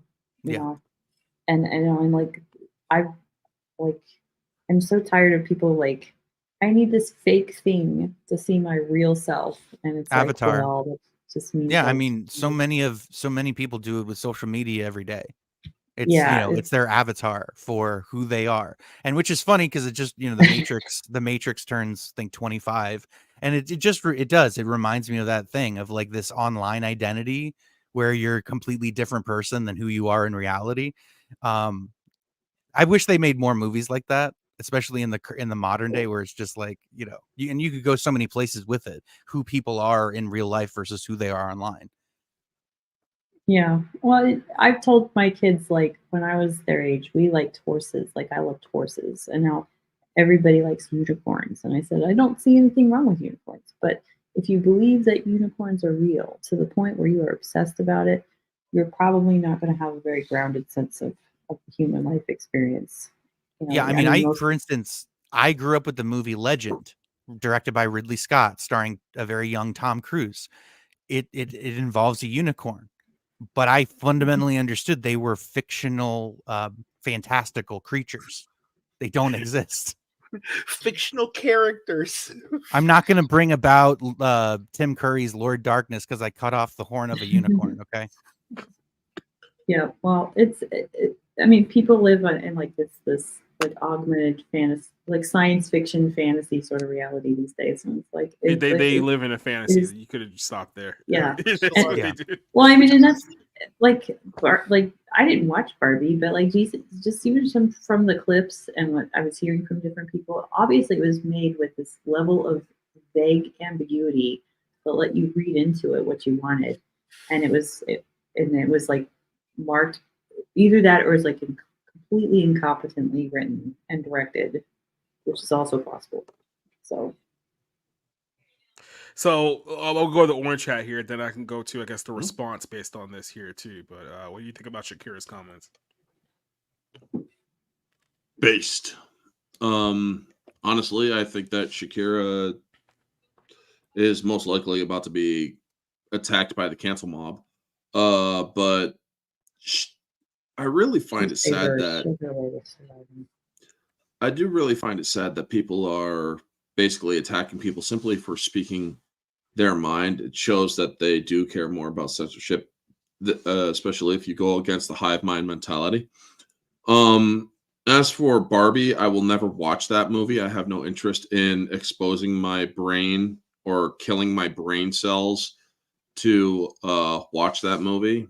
I believe it is a misandrist wet dream, and that is about it. And I think that I think she's right. It emasculates men to watch that movie. And it is not a female empowerment movie. It is teaching women to be, and I hate using this word, but toxic. It is showing that people are rather, or it shows that women are just fucking dits. So good on Shakira. Either one works. Well, dits or dicks. So ditzy or dicks. They're fucking assholes. I mean, if you really think that Barbie is a fucking female empowerment movie, you are a fucking twat. Well, I kind of agree with what Rob said. There's such thing as false empowerment. There is false empowerment, and that is exactly what Barbie is. It's false empowerment. So here are some of the headlines that were written after Shakira made these comments, and they're all great reads. This is by, I'm assuming, a woman, and her first paragraph here is all like so condescending. You can just tell this person's personality by the way they write this. Shakira, what were you thinking, girl? With a head shaking and gaping mouth. I just read the latest Shakira interview, and the comments are masculinity, and I was appalled. It's like, how could a woman say something so awful about her own sex and raise sons to think the same? The Hits Don't Lie sticker opened up about her feelings about men and women's roles in the world and left you with a bad taste in your mouth about boy moms. And it's like, oh, fucking boy moms? Yeah, because these people live in the world. It's like, I'm a dog mom. So when they actually have kids, it's like, oh, I'm a boy mom. It's like, boy mom. Yeah, exactly. Didn't I say that was going to happen? Mm-hmm. Yeah, it's only the beginning. What else you say? Basically just recounting the same statements that she already made. Then something here, it's like, I'm sorry, what? So women can't have freedom and autonomy because that robs men of their feelings of being powerful? Well, good. Men have had it too much power for far too long in our patriarchal society. That could definitely afford losing a little bit. Not to mention that women can't be strong and in power without losing their femininity. That's just plain wrong. Hello, Beyonce, Taylor Swift? This doesn't even make sense. This is an AI. I call shenanigans. Patriarchal society. If it wasn't for the fucking patriarchy, you wouldn't have even had rights. Well, hello, Beyonce, Taylor Swift. If it wasn't for the fucking patriarchy, you wouldn't have had shit like Roe v. Wade and all that other shit. By the way, a woman basically lied about that whole thing. So yeah, Roe v. Wade was based on a lie, folks. I mean, what have women truly contributed to society other than the ability to procreate? And only after a good amount of bitching did they finally get a good sense of equality. And yes, which they deserve, by the way. Yes, they deserve equality and whatnot. But honestly, after all that bitching, yeah, I mean, I'm kind of understand why Johnny Bravo asked a very serious question when hearing about the 19th Amendment. Well, why the hell would they go and do that? So here's look another. at what women have done in history. basically brought the world to the brink of war every fucking time. Income tax. That too. That's literally it. It's like, oh, hey, we no can offense, get, hey, CJ. I love females, but you're actually one of the shining examples of awesomeness. But is she though? You're a credit to your is she though? No, It warms my heart to know that I've overcome the female, based instinct to ruin your life. So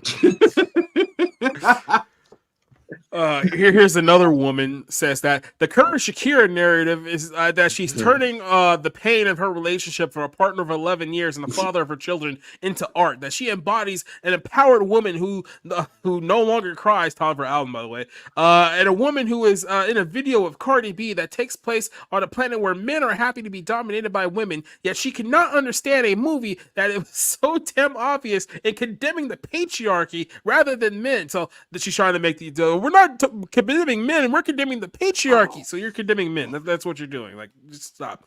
Or for the oppression of women. Cardi B. Shit. Just found out some fucking bad news. Lizzo's not quitting the music industry. She's quitting giving negative energy attention. That's why I didn't even cover that, because I knew it was going to be a rib. It was damn, we will never be free of this bitch. It's like Snoop Dogg giving up smoking. Yeah. Smoker. Like, psych. Oh, by the way, this gets even better. It says, and then if her sons, who are 9 and 11, felt emasculated watching this movie, maybe this was an opportunity to talk to them and recognizing how women have been oppressed historically does not negate or diminish who they are, but in fact might be make them more responsible and thoughtful in this world. Or maybe she was just limiting their perspective by assigning traditional gender roles that expect them to protect and provide. Grab them by the shoulders, shake them. Listen to me, you have to pay attention to Barbie. Why are your 9 and 11-year-old children watching this movie? My kids have been asking to let them watch Ghostbusters, and I said no. The first one? Yeah. Yeah, that would definitely not. That would give them fucking nightmares. If that's definitely not a kids movie. Yeah. Well, like this is like such a political movie, and the main thing I teach about politics to my kids is you vote for the person who's least likely to do this. She just failed her own 14-year-old. I mean, that's not hard. Like, if you look at the next sentence, I have a 14-year-old kid, and despite our best efforts, meaning she sat this child down and shook him by the shoulders. Imagine, like, this is your mom writing this article. She goes on to say that I have a 14-year-old kid, and despite our best efforts, the outside world communicates misogyny and other forms of ignorance to him. So this is personal for you. This is what you're saying, right? But you bet your ass that we talk to him at any sign of him not thinking critically. For example, the nonsense he watches on YouTube. My son thought Barbie was a good movie, and I asked him if he felt emasculated. He says, I thought Ken was hilarious. Oh man! So in other words, you're mad at your 14-year-old son that he hasn't felt bad about himself as a man. He actually thought Ken was cool. You're having this emotional time. These are the terrible people that Rob was talking about. By the way, these are the absolute terrible people that he is. So yeah, these people actually do exist, and they write articles. So here's another woman who wrote this, and then she went on. What does she say here? I'm pretty sure this is all stupid at the end of the day. It says parents and non-parents alike sounded off on the pop star's comments, claiming that she completely missed the point of the storyline with Ryan Gosling's Ken, who was ultimately empowered to feel like he was enough or enough outside of his relationship with Barbie. He's a fucking idiot. Why would you want him to be a character anybody in your family looks up to, is inspired by, or you know what? If you just want to laugh at him because he's a fucking idiot, that's one thing. But like, I don't even understand this. I don't even. Who are these people? They're fucking idiots. What is the rib here that you don't hate journalists enough, like you think you do, but you don't? Yeah, right. That's pretty much where we're at. This is when Pete and I love Pete. By the way, fan of the show. Pete is a great journalist. There are genuinely good journalists out there, but they are so few and far between to like everybody else who's basically just writing the easiest clickbait shit to get attention and to get more views on their terrible writing. Yeah, so this one's just the collection of people on Twitter who had like a little meltdown. Like one person said that this is why Barbie is a necessary movie for many women who need to be introduced to feminism one-on-one as they continue to suffer from internalized misogyny. So internalized misogyny is basically any woman who rejects feminism. That's really what it comes down to. Whatever people complain about modern society tearing down men or emasculating them, it always comes back to wanting to maintain the prestige attached to masculinity. It's always about pretending that the gender roles are natural and no more of our power and access to our resources. It's like, yeah, these people exist in our world, and these people are the exact reason why everything sucks now. So if you just want to put that all together, yeah. Again, like I like to point out, it's again, it's a Latina woman. They have a thing about going after Latina women because Latina women will stand up for women. Her, Selma Hayek, one of the others, Latina women will actually go out of their way and stand up for men and understand that men are, useful in some way. And they're useful as women because they understand that they're the providers of life, So I think I have my conspiracies, but yeah. I was gonna say, are you Dante? Are you really? Oh, you're not wrong. And then the ending of this paragraph just sells this whole thing perfectly. It says Barbie outrightly challenges the notion that men and women have to fulfill roles and duties to one another, with the characters Barbie and Ken navigating the aftermath of bringing the real world social structures like the patriarchy to the matriarchal utopia of Barbie land. Though it has though its characters, the movie ultimately conveys that men and women have different things to bring to the table and don't have to be dependent on each other to be happy. That's a cope. That's a single woman coping with quite literally the I don't need a man. Mm-hmm. So that's 1000% what this is. This is why you don't have miserable 40-year-old feminists write movies about romance, because they know nothing about it whatsoever. And earlier she admitted she doesn't need a son either. So I mean, she doesn't need any man in her life. Yeah, so it's like, man, yeah. Hopefully, MCU Bleeding Edge. I did a show with him last night. We were talking about X-Men '97. So I hope we can get you in here in the next couple of weeks. But yeah, this is exactly what it comes down to. I mean, Shakira made a statement that sounds perfectly normal to anyone else who's not a raging lunatic, and then the raging lunatics had a meltdown. So that's the too long didn't read version of this whole plot. So, any final thoughts from you guys based on this story or the outrage regarding this whole story? Yeah, women, shape up and stop freaking thinking you're better at men than everything. You're not. Just stop thinking because you're not good at it. Just stop. Just stop using the head sponge. Oh, yeah. I encourage everyone to go out and listen to the song Wherever, Whenever by Shakira back from 2001. It's easily the best Latino song ever in the past 20 years. Wherever, wherever, okay. I liked her Zootopia I like Objection song better. Tango. I like Objection Tango better. I think it's objectively a better song. So yeah, I've never listened to a Shakira song because I'm not gay. So I'm sorry, guys, but hey, she really had a nice butt in 2000. Try getting I can a Latino woman. That's the easiest. That is true. Yes.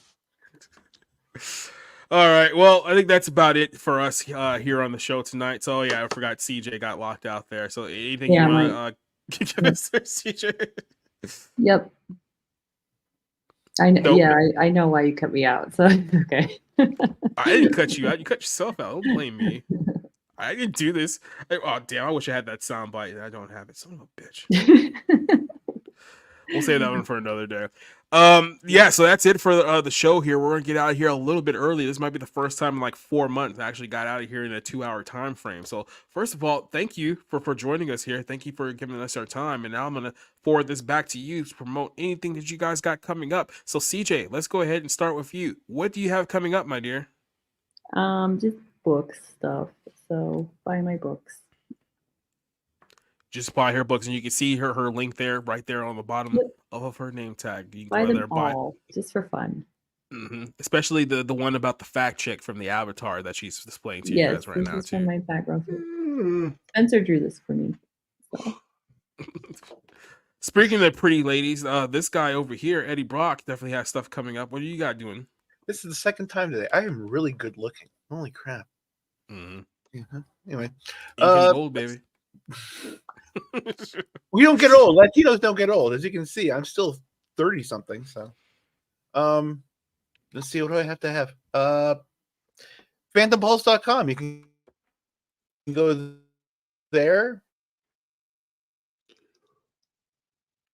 That was not me, by the way. I did not do that. That was his system that just froze there. So we'll come back to Eddie once he fixes it. Okay, yeah, inking. I didn't do shit. I didn't do fucking shit. Yeah. Inking gold. No, it sounds like a strain of Mexican marijuana.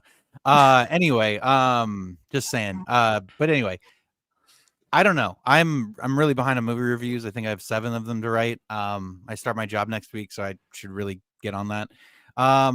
Yeah, I don't know. Just follow me on my Twitter. I don't know what I'm doing this month. I should probably do a podcast episode since I skipped again last week. I usually do those on Wednesdays, but now my schedule is going to get changed again. So just keep following me on my Twitter. If that's all I can suggest at this point. So watching movies, follow me there. That's about it. Eddie, you want to go take 2 on that one?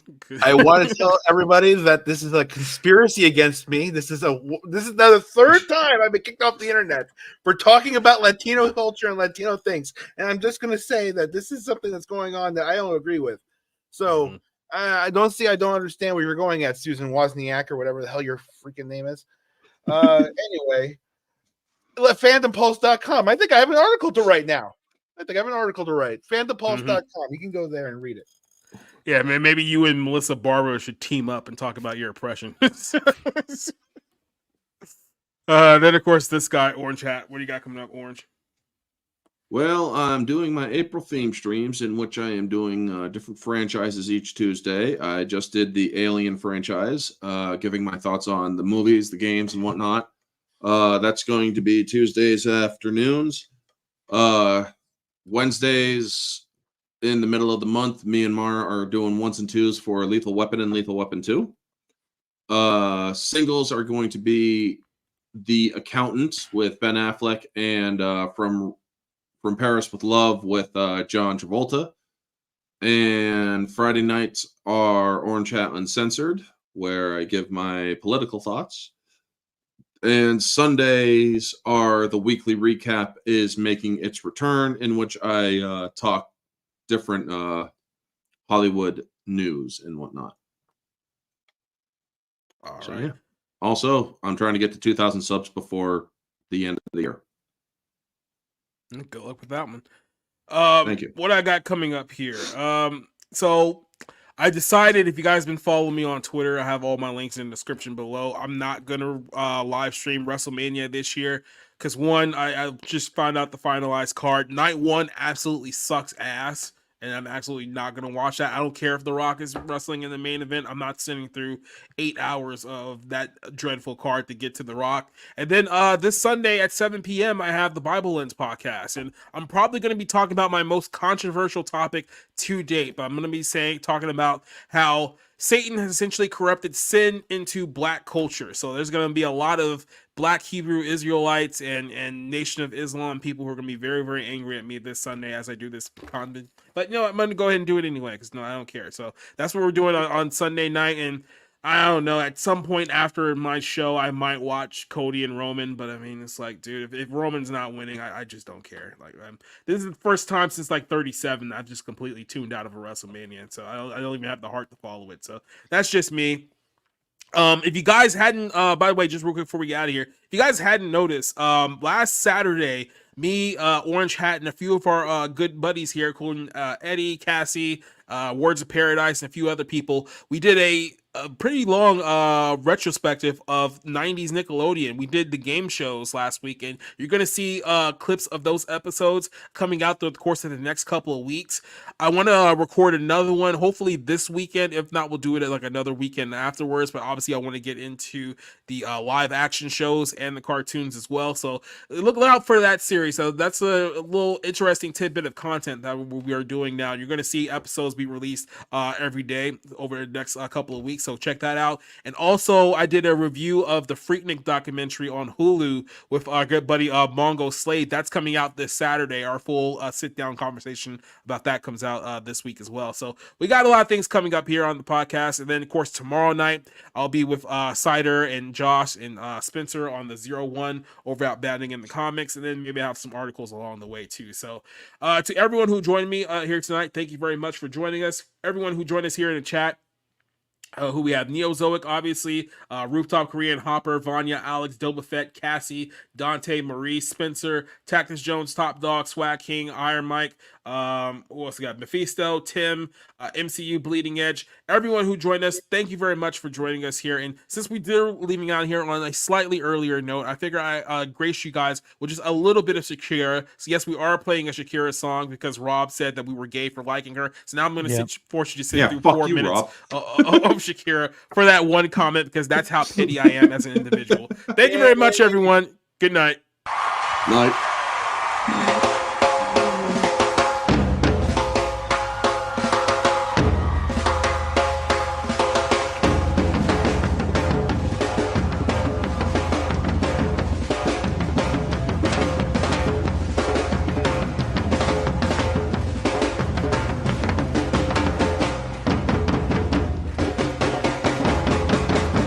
Man, she should have brought this shit to Zion during the Matrix. Well, let's now bring up the terrible Matrix movies. Then again, I guess they're all terrible. The sequels, anyway.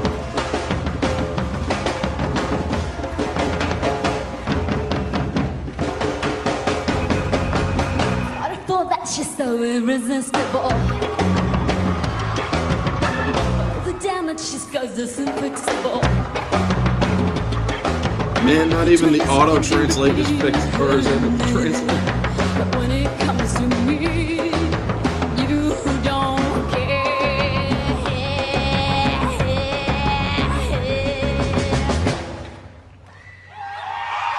Just Right, makes you I don't. silicone, I look minimal. Why you front of your eyes, I'm invisible. It just hit me as I'm watching this. It's just 22 years ago. It's getting old as crap. Your feet on the ground. I do what it's about, so objection. I don't want to be the exception. Get a bit of your attention. Love you for free and I'm not your lover. But you don't even bother. Objection, I'm tired of this triangle. Got dizzy dancing tango. I'm falling apart in your hands again. No way, I got to get away.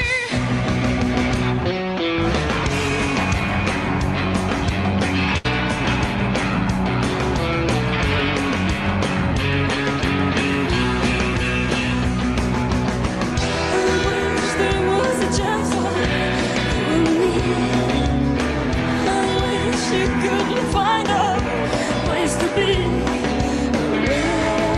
from here.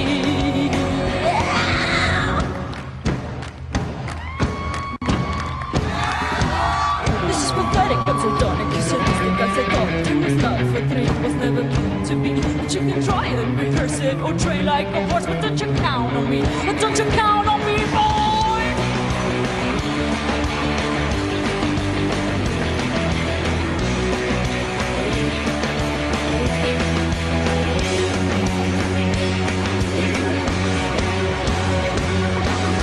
I don't want to be the exception. To get a bit of your attention, I love you for free and I'm not your mother. But you don't even bother. Objection, I'm tired of this triangle.